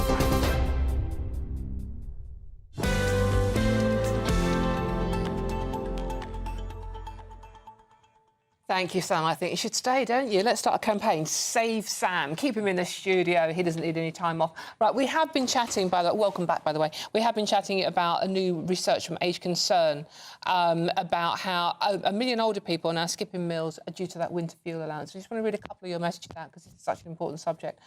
Grumpy Grandma says, will the MPs have to fill in the long form with over 200 questions for their heating allowances? Remember, taxpayers are paying for Rachel Reeves' second home heating allowance. I think not. OK, and this one's particularly worrying, really. This is from Philip. Good afternoon, Philip. Philip says, Dawn, what a lot of pensioners are doing, me included, is having a breakfast at about 10 a.m, then an evening meal about 6 p.m, nothing in between, wearing a woolly dressing gown over our clothes in the day to keep warm. Heartbreaking stories coming in, but please do keep in touch. Let us know, gbnews.com/your say. OK, now let's go to Paris, shall we? Or let's talk about Paris at least. World leaders congregated in Paris to mark the reopening of Notre Dame Cathedral, 5 years after that devastating fire destroyed the building. President-elect Donald Trump took his opportunity to meet with Prince William, where they discussed global conflicts as well as exchanged stories about the late Queen. But Prime Minister Sir Keir Starmer was nowhere to be seen as he prepared for his trade trip to the Gulf. So what does all this mean for that special relationship? I'm joined now by GB News political correspondent Catherine Forster, who is hot foot back from Paris, aren't you? You're looking gorgeous in your red coat out there, Catherine. Welcome. Thank you very much for coming in today. What was it like out there? What did you make of what you saw? It was fabulous. Paris looked amazing, and the Notre Dame, although I only saw it from the outside, not important enough to be one of those 1,500 that were invited in, but it did look incredible. And I think they've managed this in 5.5 years. It is astonishing.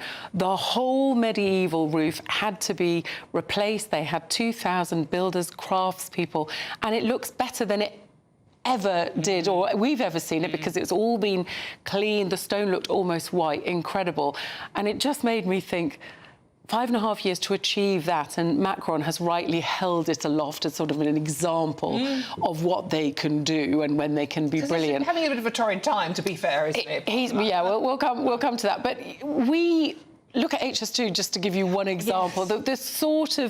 The speed at which this has been accomplished is quite something, and then you think of what we can or fail to do here, and that's something. But I think it was a real sort of diplomatic coup for Macron. Obviously, it gave him the sort of moment of glory when his government has collapsed and he is in a terrible state. He's deeply unpopular in France, but the fact is that he had these heads of state there. Worth saying, the Prime Minister was not there because the invitations went to the heads of state.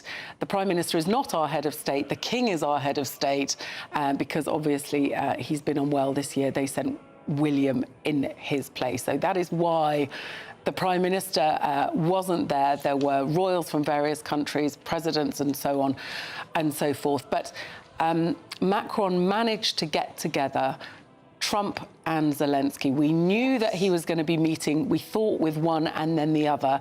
He met with Trump and then he met with both of them. And I think he will be delighted with that, because clearly when Trump comes in, he's got plans for Ukraine, and Zelensky is already seems to be accepting that there will have to be a negotiated settlement. It did seem, watching it on TV, the bits we've seen, that Prince William and Donald Trump did seem to get on very well. They did, and I think it is an example of how useful the royal family is for us, because clearly the government would have preferred Kamala Harris. We know this.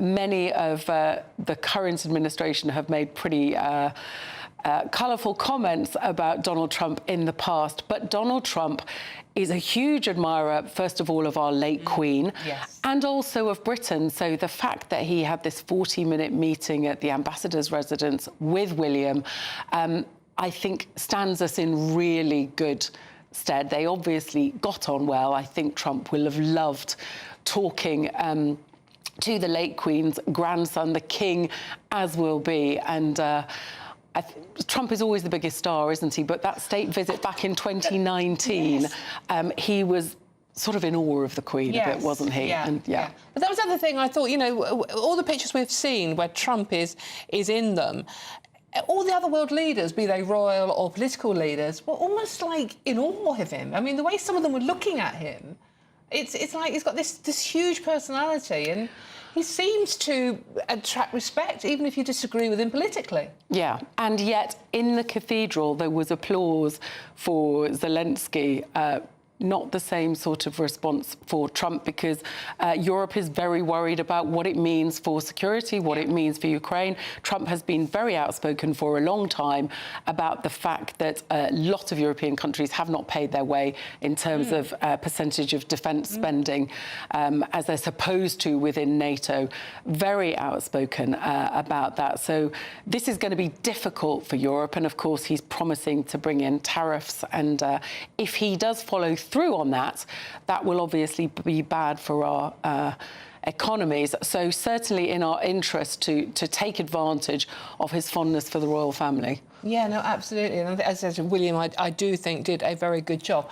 But, I mean, Zelensky and Trump also seem to have a good relationship. I mean, considering Trump has made various noises about, you know, the situation in Ukraine and what he intends to do about it with relation to Russia. Do you think that's improved the chances of peace in that area? Well, we will have to see, but I think it's very notable that before Trump was elected, we just heard the "we are with Ukraine for as long as it takes." There was no talk of a negotiated settlement, but ultimately, of course, we know that all wars have to end in negotiations. I think Zelensky will have to get along with Trump. He has got no choice. If Trump decides that the war has to end, I think Zelensky's power to say no, we're going to carry on for as long as it takes is almost non-existent. So he's going to have to come to some accommodation, I suspect. OK, Catherine, thank you very much. That's GBNews political correspondent Catherine Fawcett. OK, I still have Nigel and... Well, who's not going anywhere, by the way. She can't get out of the studio now. She got stuck here. I've also got Claire Pearsall and Nigel Nelson still with me. Claire, coming to you first on this one. Were you reassured by what you saw in Paris yesterday with the relationship between William and Trump and Macron and Zelensky? I think reassured is probably a really big word. There's an awful lot going on. But I am quite grateful that Prince William was out there talking to Trump and just being that kind of professional smoother over, as I think the royal family really are. They can go and do the soft talks, the soft power, they can go and be seen and shake hands, and everybody seems to be happy with that. And I think you take the politics out of it, and our royal family are absolutely superb. But I think it's interesting what Catherine was just saying about Zelensky and having to come to terms with the fact that he isn't going to have everything given to him going forwards. And I think that was probably sort of written large to him at this event, that world leaders are saying, hold up a second, we've been doing this now for so long, we need to make a move on this. And I know that President Trump wanted to come in and get that war finished. Now, whether he does or he doesn't is irrelevant. I think that he will be the instigator of the whole situation in Ukraine with Russia coming to some kind of conclusion. There must have been the important thing about yesterday, there must have been. I mean, I think that there are signs, as Catherine just mentioned, there are a load of signs that this war is coming to an end, and it's coming to an end because Trump is president.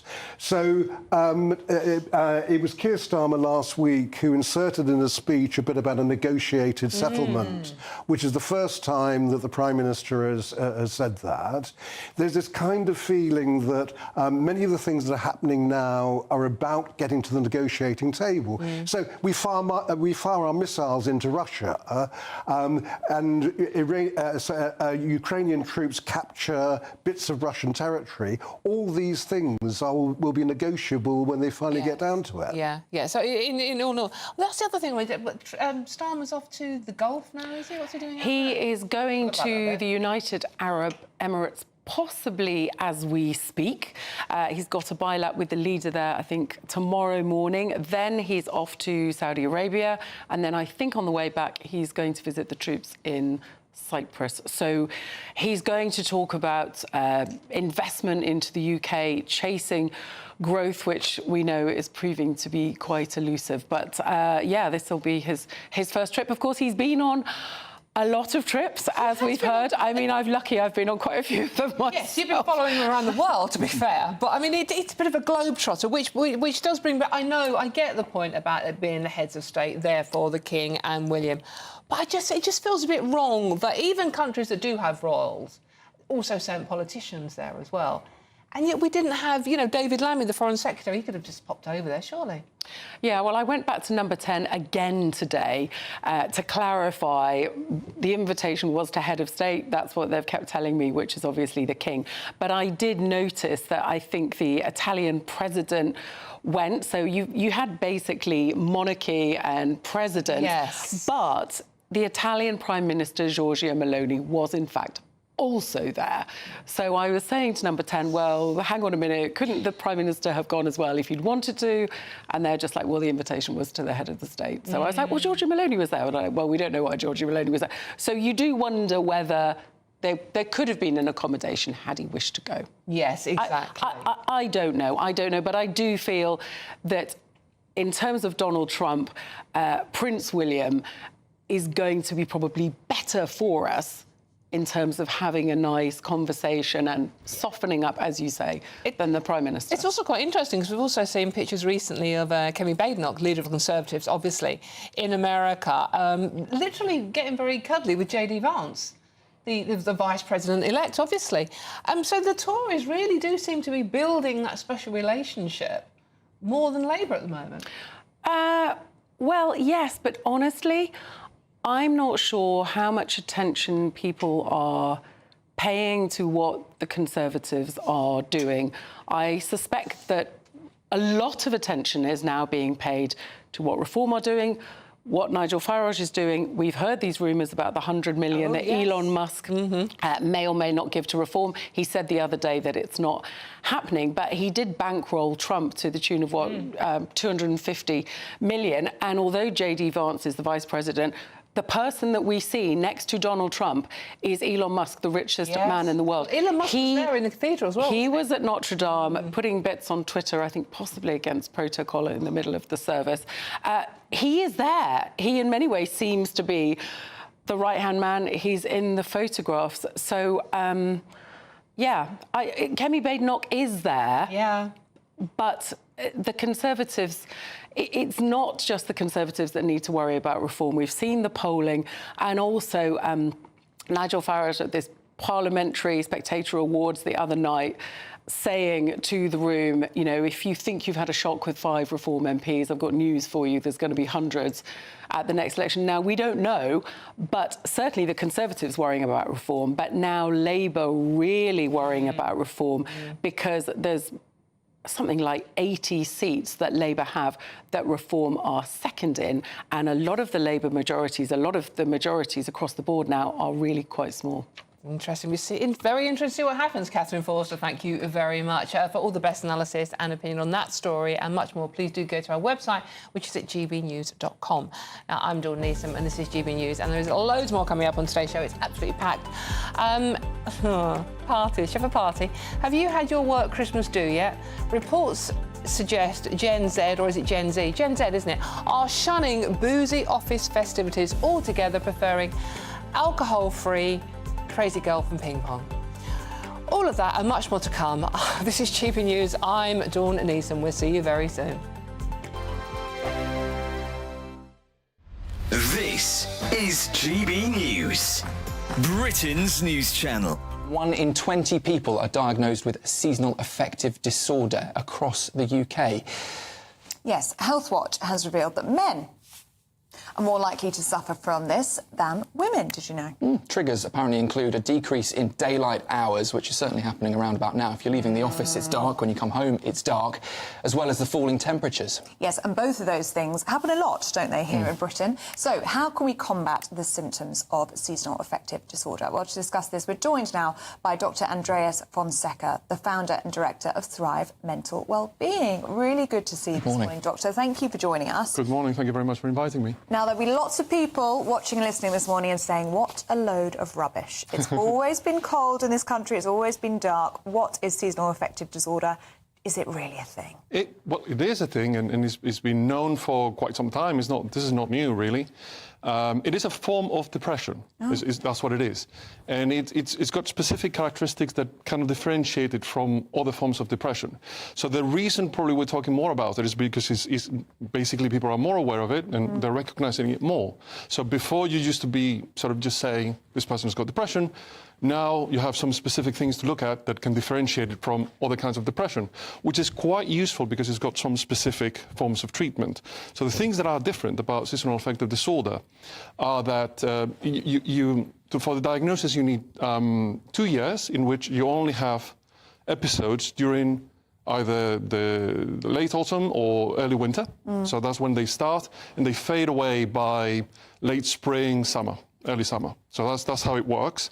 And you cannot have any episodes at any other time. So it has to be seasonal, specifically seasonal. GB News, the People's Channel.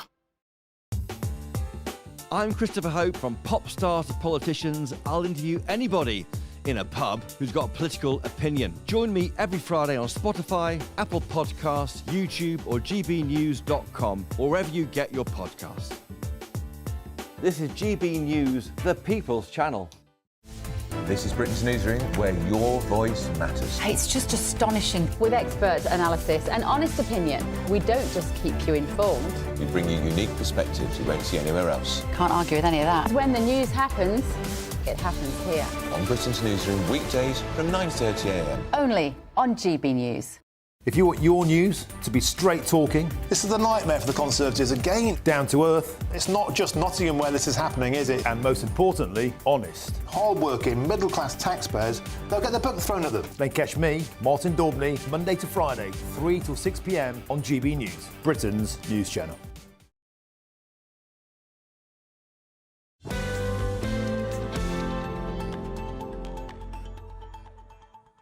OK, welcome back. This is The Weekend with me, Dawn Neeson. Cheers. Cheers, Claire Pearsall. Yeah.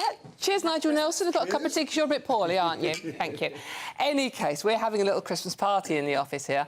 Now, last night it was actually the GB News party, and it was rather good, evidently. The drinks were certainly flowing, and some people maybe a little fragile this morning. Not me. I sadly was working. But everyone was having a good time. But could this soon come to being a thing of the past? Brace yourself, people. Gen Z are apparently shunning boozy office festivities for alcohol-free crazy golf and ping-pong tournaments. I did read that out, right? Yes. While the majority of Christmas do's were once held in pubs, a decade ago, for example, nowadays over 20% of parties are completely booze-free, and you get the chance to go and make pizza with your colleagues, for example. OK, right, let's see what my wonderful panel make of this, by the way. Oh, my West Ham hat is in honour of Michael Antonio, hoping he gets better. So I'm going to come to Claire first, because Claire is in her Tory blue hat. I am. Having a nice glass of bubbly with me, because we're having a little GB News party here. Yes. What do you make of this? I mean, you know, you've got a young lad, haven't you? He's 16. Yeah, I do, who is sitting outside. Yes, James. Hello, James. Yeah, Right. your mum isn't at all embarrassing, is she? Not at all. He'll love that. Yeah. I do think it's really interesting. There are more people, especially younger people, who are choosing not to drink for varying different reasons. However, when you start bringing competition into it, crazy golf. Now, I've been to some pretty good crazy golf indoor ones that you can have booze should you wish. And I always think that kind of makes it, if you're there with a group of colleagues or a group of friends, actually a couple of cocktails on your way round, playing a game, getting a bit competitive, I actually think that that's really good fun. And I do think the days of standing in a pub probably are coming to an end a little bit. You need to find an alternative and you want to make it fun. I'm not sure standing there kicking pizza. I love my boss dearly, and she wouldn't be very good at it. So I don't think we'd be doing that. But I think that times are changing. What I am concerned about is that businesses are stopping this because they're concerned that there's going to be inappropriate behaviour. And I think that that's the real crux of the matter, is that companies are now responsible for the behaviour of their employees, whether they're in the workplace or out of it at a party, for example. If they're not, you know, they're not taking due care and attention of people and something happens, the company is liable. And I think that's a real shame, because people have to take responsibility for themselves. Yes. You need to look after each other, especially When did we women. stop doing that? Exactly, yeah. The culture has changed, hasn't it? I mean, you no longer see... Can I say you look cute, by the way? Oh, you certainly can. Yes, absolutely. The culture has changed. You no longer see mistletoe at an office Christmas party, for instance. No, sales are 75% down. Yes, well, there you go. And there was a time when that would be normal, but now there's a sort of fear that that could lead to sort of sexual harassment after booze is taken. 1 in 4 16 to 25-year-olds don't drink at all, so they're not going to enjoy drinking at a Christmas party anyway. I'm not sure some of the things they're suggesting, like making mince pies or indoor ice hockey, are the kind of things I really fancy for a Christmas party. But I can see where the direction of travel is going, and probably for good reason. But is it a good thing? I mean, we need to support our hospitality industry for a start. I mean, pubs and nightclubs are closing left, right and centre. But I think also a lot of those places have developed another business strategy alongside it, because the places that I've been to, the different indoor golf type places, have a bar. You can have food. You don't have to play a game. That's just the places you go to. You make sure they've got a bar before you go there. If we're honest. Clearly there is a priority. And then there's something for the children and the husband. Yeah, of course. They can occupy themselves. But, you know, I think that pubs are diversifying. They're looking at what food they can offer, and they can look at other activities as well. And I think that that's got to be a good thing. Nothing wrong with a little bit of competition as well between colleagues. I always think that goes well. Stops people just standing there drinking as much as they possibly can in the allotted time. Well, I mean, as you said, I mean, 25% of 16 to 25-year-olds don't drink at all. What are you doing instead, by the way? I'm just going to ask that one, leave that one out there. Meanwhile, only 15% of 55 to 74-year-olds are teetotal. So it's my generation that I'm just doing my bit for the hospitality industry. But even if you go to a private party now, Nigel, this was the other bit of this survey that got me. If you go to a private party, like a dinner party, I avoid them like the plague, obviously. But rather than taking gifts of a really nice bottle of wine now, people are giving gifts of olive oil. Yeah, I'm not sure about olive oil. I think that if we were going to dinner party, we might take a box of chocolates rather than necessarily booze. I think it depends whose party it is, how well you know them. We went to a party recently where we did take a bottle of booze because we knew that the hostess would be appreciative of it. Wasn't alcoholic. She would have been appreciative, I hope. But I think it's a shame. I think things have changed, and there are many reasons why they have. I'm not sure olive oil is quite the... It's really expensive. It's more expensive than wine. Yes, you can buy a really, really decent bottle of wine or bottle of fizz for the price of some olive oil. But you're hardly going to drink the olive oil over dinner, are you? But it's a really weird present. Here, it's a bottle of olive oil for you. It's just... Well, especially if you brought it in one of those bottle bags, you know. Yes. It's really exciting. Really exciting. But you might have come in and just bought you a fridge or a cooker or something like that. I mean, it doesn't make any sense for, at least with a bottle of wine or even the chocolates, you could actually enjoy them over the dinner, which seemed to make an awful lot more sense. Yeah. I mean, the other thing this survey throws up as well is that youngsters want to be in bed by 9 o'clock. I mean, we have, seriously, on a serious note, 480 nightclubs have closed in the first 6 months of 224. People get out there, go clubbing. But in bed by 9 o'clock, Nigel? Well, I mean, I quite fancy it, but I wouldn't have fancied it when I was between the age of 16 and 25. Yeah.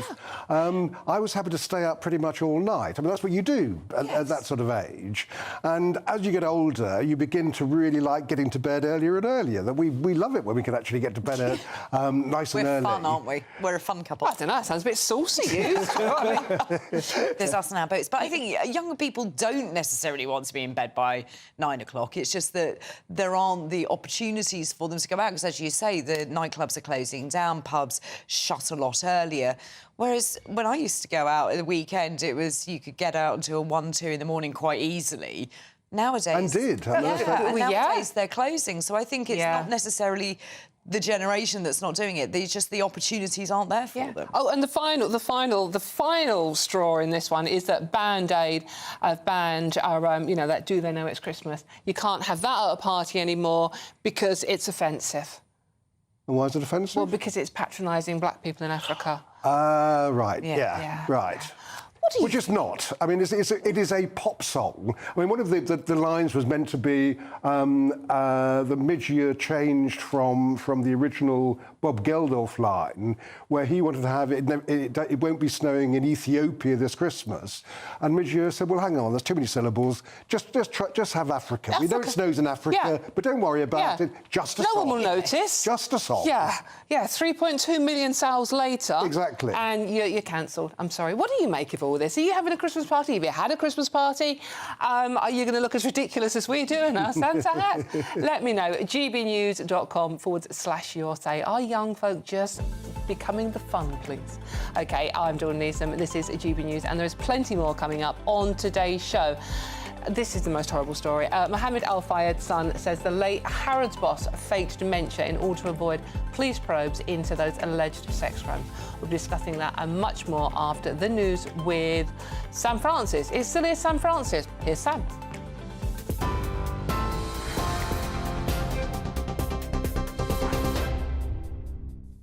Dawn, thank you very much. Just after 2:30, the top story, we start in Syria, where the Deputy Prime Minister of the UK has joined Western leaders welcoming the news today that Bashar al-Assad's nearly 25-year rule has ended. It's after rebel forces took control of the Syrian capital, Damascus, forcing him to flee. Angela Rayner says the focus must now be on stability and a UN-led political resolution, warning of potential regional fallout. The Foreign Office here has been evacuating British nationals ahead of that offensive, though exact numbers remain unclear. Leader of the Lib Dems, Sir Ed Davey, is now calling for the UK to work with allies to make sure Assad faces justice for his crimes, he says, adding that the conflict's end must now bring peace, democracy and security to Syria and the wider region. Strong winds are continuing to sweep across the majority of the UK after Storm Dara left 2 men dead and thousands without power. A yellow weather warning is in place with gusts of up to 70 miles an hour threatening more blackouts and travel chaos. Flooding fears are also rising with over 200 alerts issued across England, Wales and Scotland. Travel is heavily disrupted too, with train services delayed and the Severn Bridge closed. 200,000 homes are still without electricity, and the storm brought 93-mile-an-hour winds on Saturday. The leader of Edinburgh City Council has been suspended today by the Labour Party after claims he sent inappropriate sexual messages to Ukrainian refugees, including through a dating app. Police are now investigating a report of Cammy Day's behaviour made through the council's whistleblowing service. Opposition leaders, including from the SNP, are calling for his immediate resignation, describing the allegations as beyond shocking. The leader of Scottish Labour, Anas Sarwar, says the claims are deeply distressing and insists the party acted swiftly when alerted on Saturday. Well, a march against anti-Semitism is taking place in London today, with demonstrators gathering outside the High Court. The route will pass through Westminster and Whitehall, then ending with a rally at Parliament Square. It follows a reported quadrupling of anti-Semitic hate crimes over the past year, making Jewish people now the most targeted minority faith group in the UK. The rise is linked to Hamas attacks on Israel in October and subsequent strikes on Gaza. Those are the latest GB News headlines for now. That now is it from me for today. Sophia Wensler will have your next update at 3 o'clock. Dawn, back after this short break. For the very latest GB News direct to your smartphone, sign up to News Alerts by scanning the QR code or go to gbnews.com/alerts.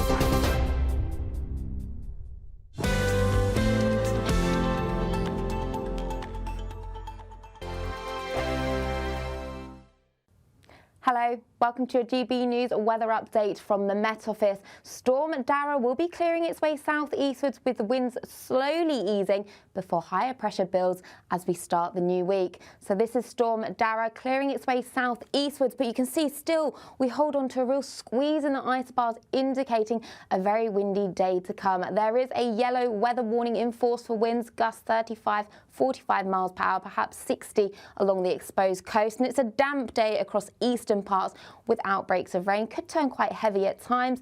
Further towards the west slow, though, that's where we'll see some sunny spells developing, but a cold feeling day for all of us, especially when exposed to that northeasterly wind. So as we go through Sunday evening and into the overnight period, clear skies are further towards the west of Scotland. There will be a few showers around across the south and east. Across Northern Ireland, temperatures will quickly fall away underneath the clear skies and the lighter winds. But further towards the east, especially across central parts of England and towards the southeast, a damp evening to come with outbreaks of rain that could be on the heavy side. So as we go through Sunday evening and overnight, clouds spilling further towards the southwest with showers, especially across the southeast. But for most of us, actually, it will be a largely drier night with clear skies, especially across Northern Ireland and Scotland. And here temperatures quickly falling away, so we'll wake up to a touch of frost on Monday morning, further towards the south, lows of 6 or 7.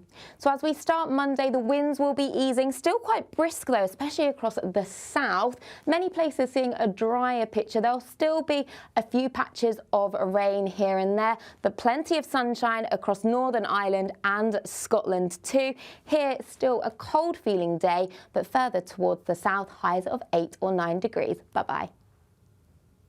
Good Afternoon Britain isn't just about us. The wonderful thing about this programme is it's about everyone watching. It's an interactive programme. Well, there absolutely is something to see here, and we're going to be talking about it more. Whether it's breaking royal news, Will, please bring us up to date, or indeed a particularly punchy speech in the House of Commons. Very, very curious. We bring it to you live, and then we bring you live reaction as well. That's Good Afternoon Britain, weekdays from midday. Only on GB News, the People's Channel, Britain's news channel. Mark Dolan tonight is your weekend dose of news, debate and entertainment. This sounds like a wild conspiracy theory. Don't miss My Big Opinion. Mark Meets at My Take at 10. Democracy is a funny old thing. And we don't do boring, not on my watch. I just won't have it. Let's go and get another glass of that bubbly. You've earned it. That's Mark Dolan tonight, Saturday and Sunday, 9 to 11, only on GB News, the People's Channel, Britain's news channel.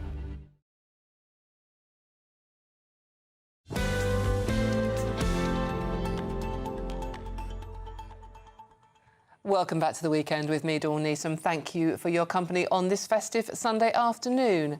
Now, during Advent, as we count down to Christmas Day, we are hearing from church ministers across the country. Each day they have a special message for you to celebrate the festive season. Here's today's. The GB News Advent Calendar, Day 8. Advent is a time of waiting in anticipation to celebrate an extraordinary event that took place just over 2,000 years ago. Waiting in anticipation is something we do often in life. Maybe we're waiting to enjoy the holiday we've been saving up for, or waiting for that email to come through telling us we've been successful in our job application, or waiting to open up the Christmas presents come Christmas Day. The stronger our wanting and longing, the greater the intensity of our anticipating and waiting. Which raises a question: do you know what you most want and long for? In a world full of marketing and social media influencers shaping our every desire and telling us what we should have, what we need to have, and what we are to experience and how we are to live, do we know what we truly want? Have we lost the ability to know the deepest longings of our hearts? As we approach the celebration of Christmas, we're reminded that Jesus Christ came down to earth as God in the flesh. It reminds us that the human soul belongs to God and was created for God, to enjoy God now and forever when Jesus returns. This is Emmanuel, God with us. Oh, a Merry Christmas. I do, I must admit, I absolutely adore those.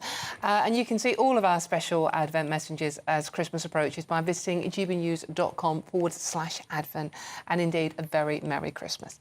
Now, Nana, A Queer Show is on at 3 o'clock and she joins us to say what she's got lined up for us today. It's always a treat. Nana, go on, fill us in. Well, good afternoon, Dawn. Well, I've got a very wonderful guest at about 5 o'clock. Christine Rienoff will be live joining us to discuss an initiative that she's getting involved in. But some of the things we're going to be talking about today, EVs on the battlefield. Is it an absolute nonsense? This is the virtue signalling suggestion that we should potentially be moving towards. Is it utter madness? Also, why on earth do politicians never answer the questions? Should there be a law forcing them to do just that? So loads of stuff coming up on the show, plus some great guests. Danny Kelly will be joining me alongside Susie Stride on my panel. That sounds wonderful. You don't want to miss that one. That's Nana coming up at 3 o'clock, which is straight after the show. Now, another horrible... We have to talk about this. It's a really horrible story. Mohammed Al-Fayed's son says the late Harrods boss faked dementia in order to avoid police probes into alleged sex crimes. He's given an exclusive interview to the Mail on Sunday today and says the individuals surrounding Al-Fayed helped him avoid further police probing on the grounds he was mentally incapacitated and had dementia. But that, when he turned to business affairs, he was as sharp as a tack.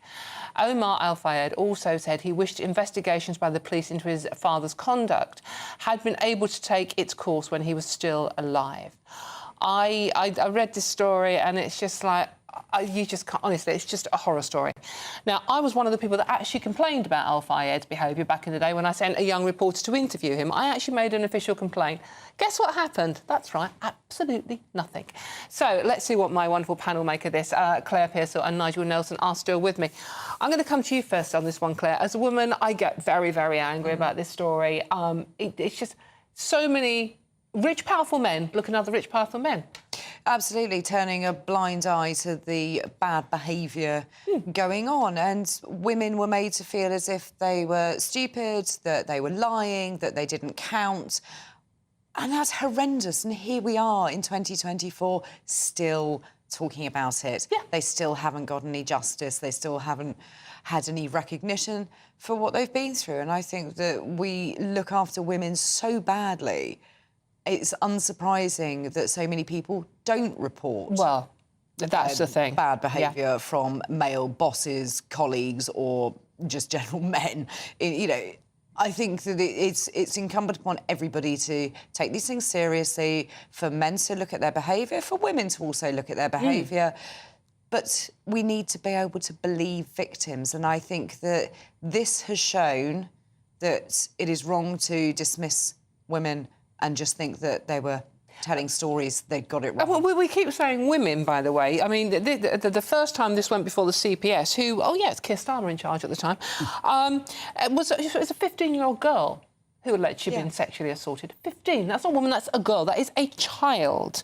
I mean, what do you make of the fact we're still reading these stories? I mean, you know, lawyers for the victims have described Al-Fayed as a predator on the scale of Jimmy Savile, Jeffrey Epstein and Harvey Weinstein. Yeah, and you make the point about making a complaint about something that happened to one of your reporters at the hands of Al-Fayed and nothing happening. And I think that we get to the crux of it. This is a responsibility for everybody. Everybody is involved in it. I remember from the Jimmy Savile days that what we knew, again, when I was a reporter on Fleet Street, what we knew was that Jimmy Savile liked young girls. We didn't know how much, we didn't know the extent of it.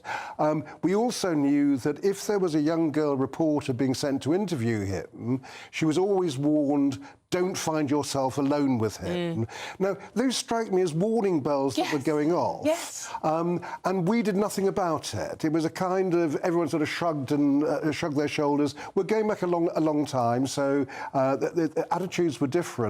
But had we sort of thought, hang on, perhaps we should look at this and see what's going on, all those things might have come out and might have stopped Jimmy Savile committing further crimes. Same thing applies to Al-Fayed. And another problem, I'm not comparing what's gone on with Al Fayed and indeed Jimmy Savile we're just talking about, but we are still having instances of men getting away with appalling behaviour towards women and other men and the companies they work for ignoring it. I'm not mentioning any names, I'm not comparing like with like, but it's still happening. And I don't think you can compare like with like, but it is fundamentally depressing that females who have fought so hard to have equal rights in the workplace, equal rights for voting over, you know, the last century, still aren't believed. And I find that when you speak to Women's Aid, and I did, they came into Parliament only in this last week, and you are, I think it's 3 times more likely to be killed at the hands of a partner than you are with a gas leak or electricity problem in your flat. Now, that is absolutely frightening. Nobody pays attention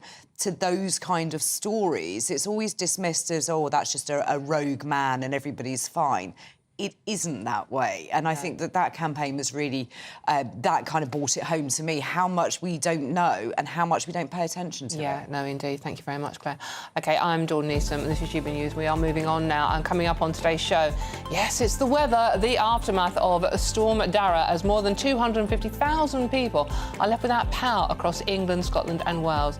We want to know what's it like in your area. Are you still suffering? Has the country ground to a halt? All of that and much more to come. This is GB News, Britain's news channel. We'll see you soon.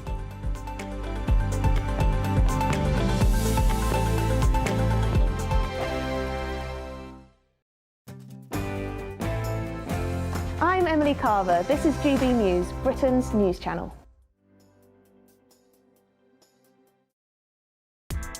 Join me, Nana Akwe, for an informative, interactive news programme with a difference. It's fun. No, you didn't say that, Dave. I'm so surprised. I think there's an element of truth to that. Join me from 3 p.m. every weekend, only on GB News, Britain's news channel. Sunday with Michael Portillo from 11, only on GB News. The birth rate in Britain has sunk to 1.49. Well below replacement rate, yet policies pursued by both major parties are still to spend huge sums to encourage parents back to their work when their children are still at preschool age. Should we not be helping parents to spend longer at home, asks his new book, whilst recognising that in an age of sex equality, the question is fraught. David Goodhart joins me now. We undervalue the domestic realm, and that has led to lots of the most negative trends in British society. About half of children in the UK are not living with both of their biological parents by the age of 14. We have, of families with dependent children, about 24-25% are single-parent households. You know, mainly mothers, and they're doing, valiant work. But of course, it means you don't have the investment in children that a two-parent family can give. I mean, the reason why it's a care dilemma is that a lot of these negative trends are also kind of intimately related to positive things, like that movement of women into work, the fact that women are no longer so defined by marriage and motherhood, the fact that women and men are freer to leave unhappy relationships. And the challenge for modern liberal societies is, how we hold on to those freedoms but get a better balance, which means, I think, investing more in the domestic realm. We spend a total now of £9 billion on childcare subsidies. Why not give that subsidy direct to young parents so they could then choose whether to subsidise themselves, as it were, to be able to afford to stay at home, or to give it to a nursery, or to give it to granny, or to keep it in the home. GB News. In the GB Newsroom, we bring you the news as it happens. With our team of dedicated journalists across the UK, we're ready to keep you up to date with what's happening every half an hour, every single day. Bulletins here on GB News, the People's Channel, Britain's news channel. I'm Tom Harwood. This is GB News, Britain's news channel.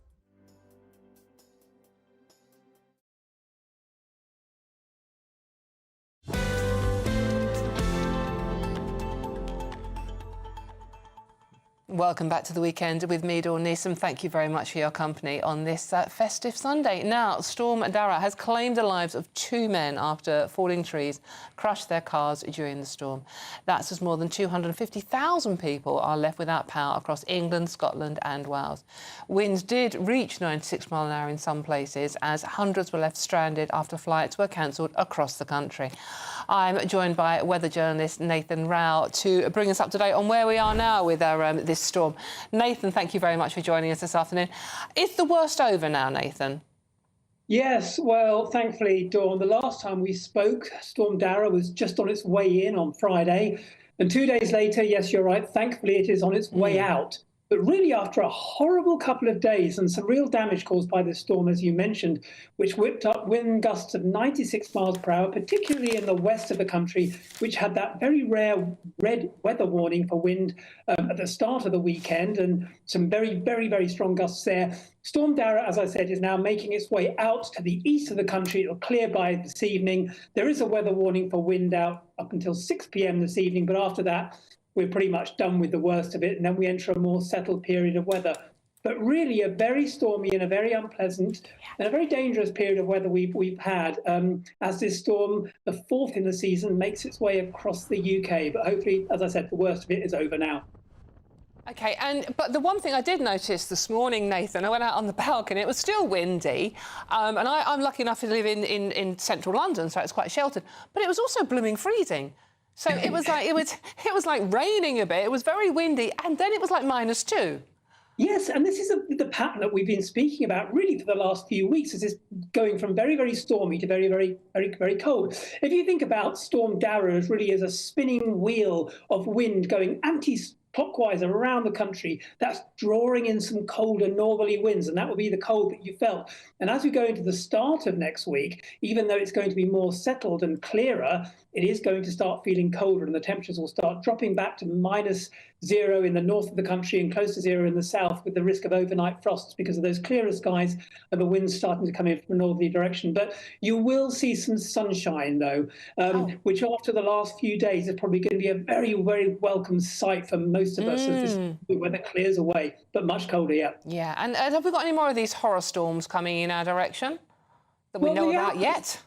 Well, the outlook for the next 2 weeks, really, is again this pattern of switching between colder, more settled periods, which is what we're going into, and then back to more unsettled periods. One of the interesting things about Storm Dara actually was when it was on its way in, even the Met Office a couple of days before were very unsure about exactly where it was going to track across the UK, further north or further south, or what it ended up doing was right through the middle of the country.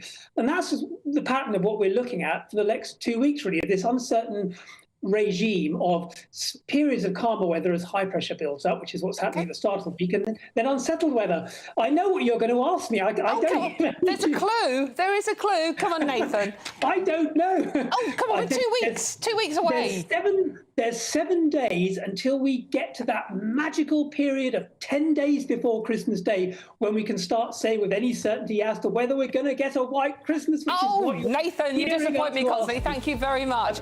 We'll run out of time, Nathan. Thank you very much, Nathan. Thank you very much, Claire. Thank you very much, Nigel. Thank you for joining us. I've had a wonderful time spending my Sunday with you. Bye. See you soon. Have a...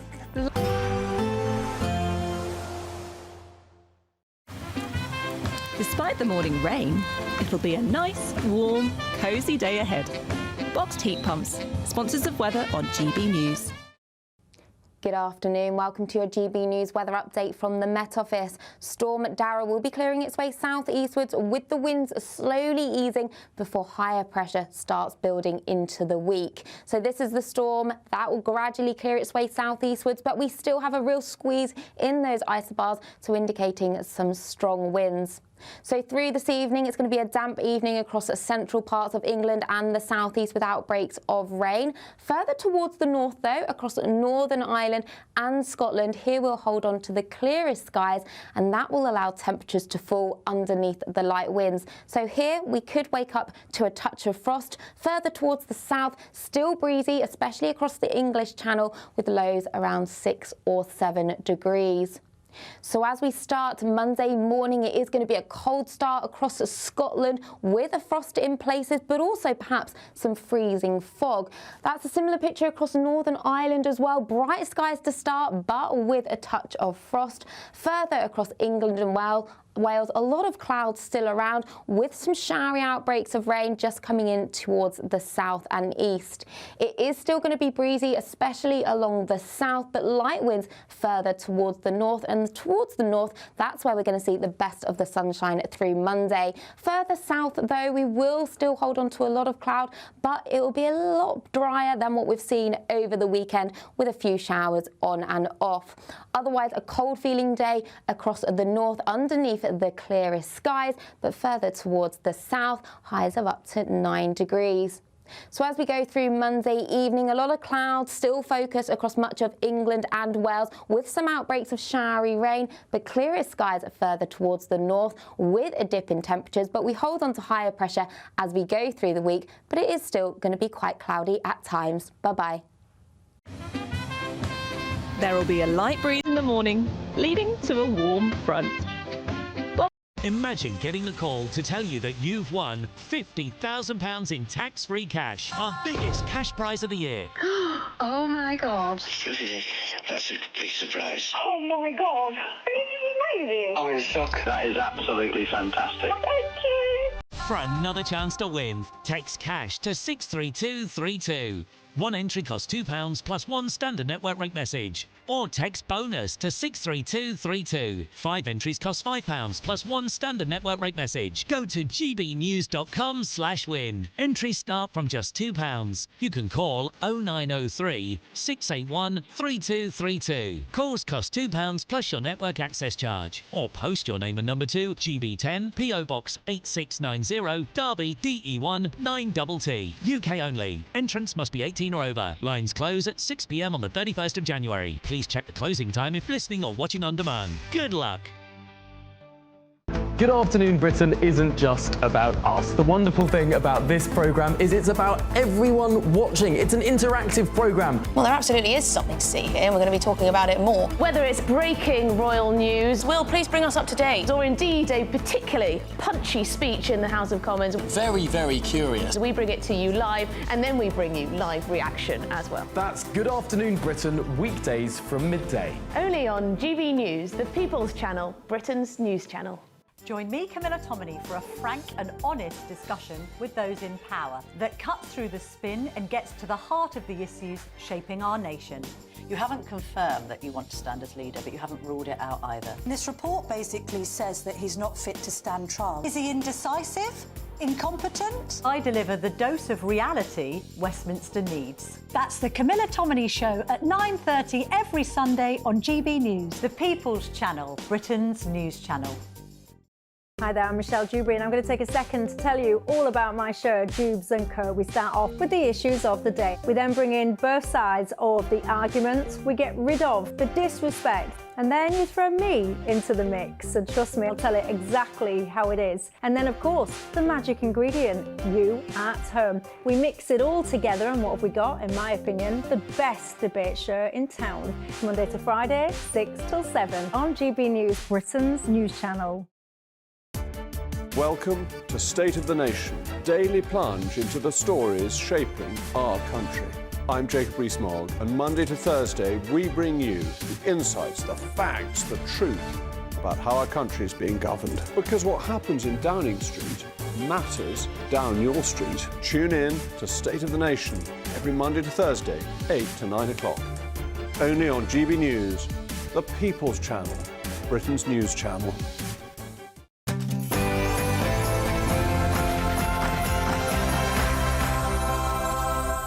Hello, good afternoon and welcome to GB News. We are live on TV, online and on digital radio. I'm Nana Akwe, and for the next few hours, me and my panel will be taking on some of the big topics hitting the headlines right now. This show is all about opinion. It's mine, it's theirs, and of course it's yours. We'll be debating, discussing, and at times we will disagree, but no one will be cancelled. So joining me for the next few hours, broadcaster and journalist Danny Kelly, and also political commentator Susie Stride. Coming up in my Great British Debate, I'm asking, is Assad fleeing Syria a good thing for the UK? Russia has confirmed the Syrian president resigned and fled Syria early on this morning following a lightning offensive by the jihadist-led opposition forces, who quickly seized the cities of Aleppo, Hama, Homs and now Damascus with little resistance. But is this a good thing for the UK? I've got a poll up on X asking you that very question. Then coming up in my niggle, I'll be discussing virtue signalling. Is Starmer's government choosing net zero over defence as they push ahead with plans to use electric vehicles for combat on the battlefield, despite warnings from military grandees that they should maybe consider that again? And in my interview, I'll be speaking to former Strictly Come Dancing star Christina Rihanoff, who has joined a special campaign to help tackle the issue of incontinence using her dancing and yoga expertise. That is at just around about 5:15. And should politicians be forced to answer questions by law? Have a listen to Angela Rayner on the BBC earlier this week. Can you name a company, a few of them, that have welcomed these proposals? Well, we've worked with many of the companies. I've worked with so many of them on this. I've had many roundtables, as has the business secretary. Yeah. Stay with us, but before we get started, let's get your latest news with Sophia Wensler.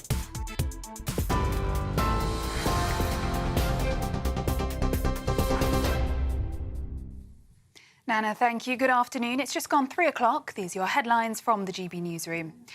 People are emptying the streets as rebel forces impose a curfew in Damascus after taking control of the capital, marking a dramatic turn in Assad's regime and forcing him to flee.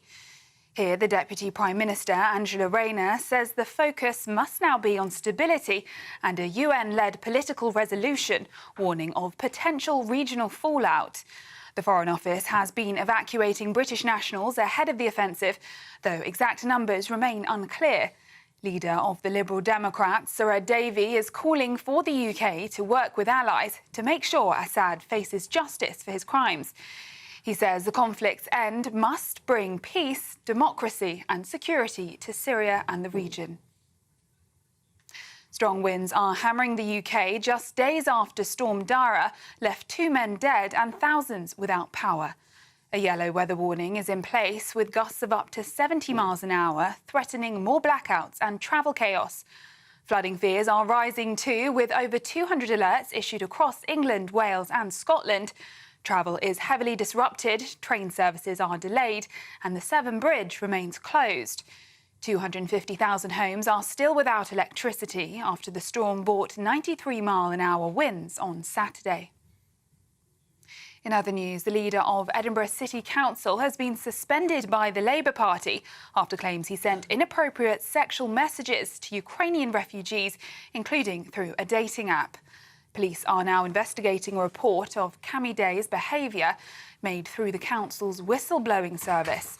Opposition leaders, including from the SNP, are calling for his immediate resignation, describing the allegations as beyond shocking. The leader of Scottish Labour, Anna Sarwar, says the claims are deeply distressing and insists the party acted swiftly when alerted on Saturday. Mr Day, who denies any contact from police, has not commented on the allegations. Now, a march against anti-Semitism is taking place in London today, with demonstrators gathering outside the High Court. The route will pass through Westminster and Whitehall, ending with a rally at Parliament Square. It follows a reported quadrupling of anti-Semitic hate crimes over the past year, making Jewish people the UK's most targeted minority faith group. The rise is linked to the Hamas attacks on Israel in October and subsequent strikes on Gaza. The SNP is on course for a pro-independence majority at Holyrood, according to a poll in the Sunday Times. The survey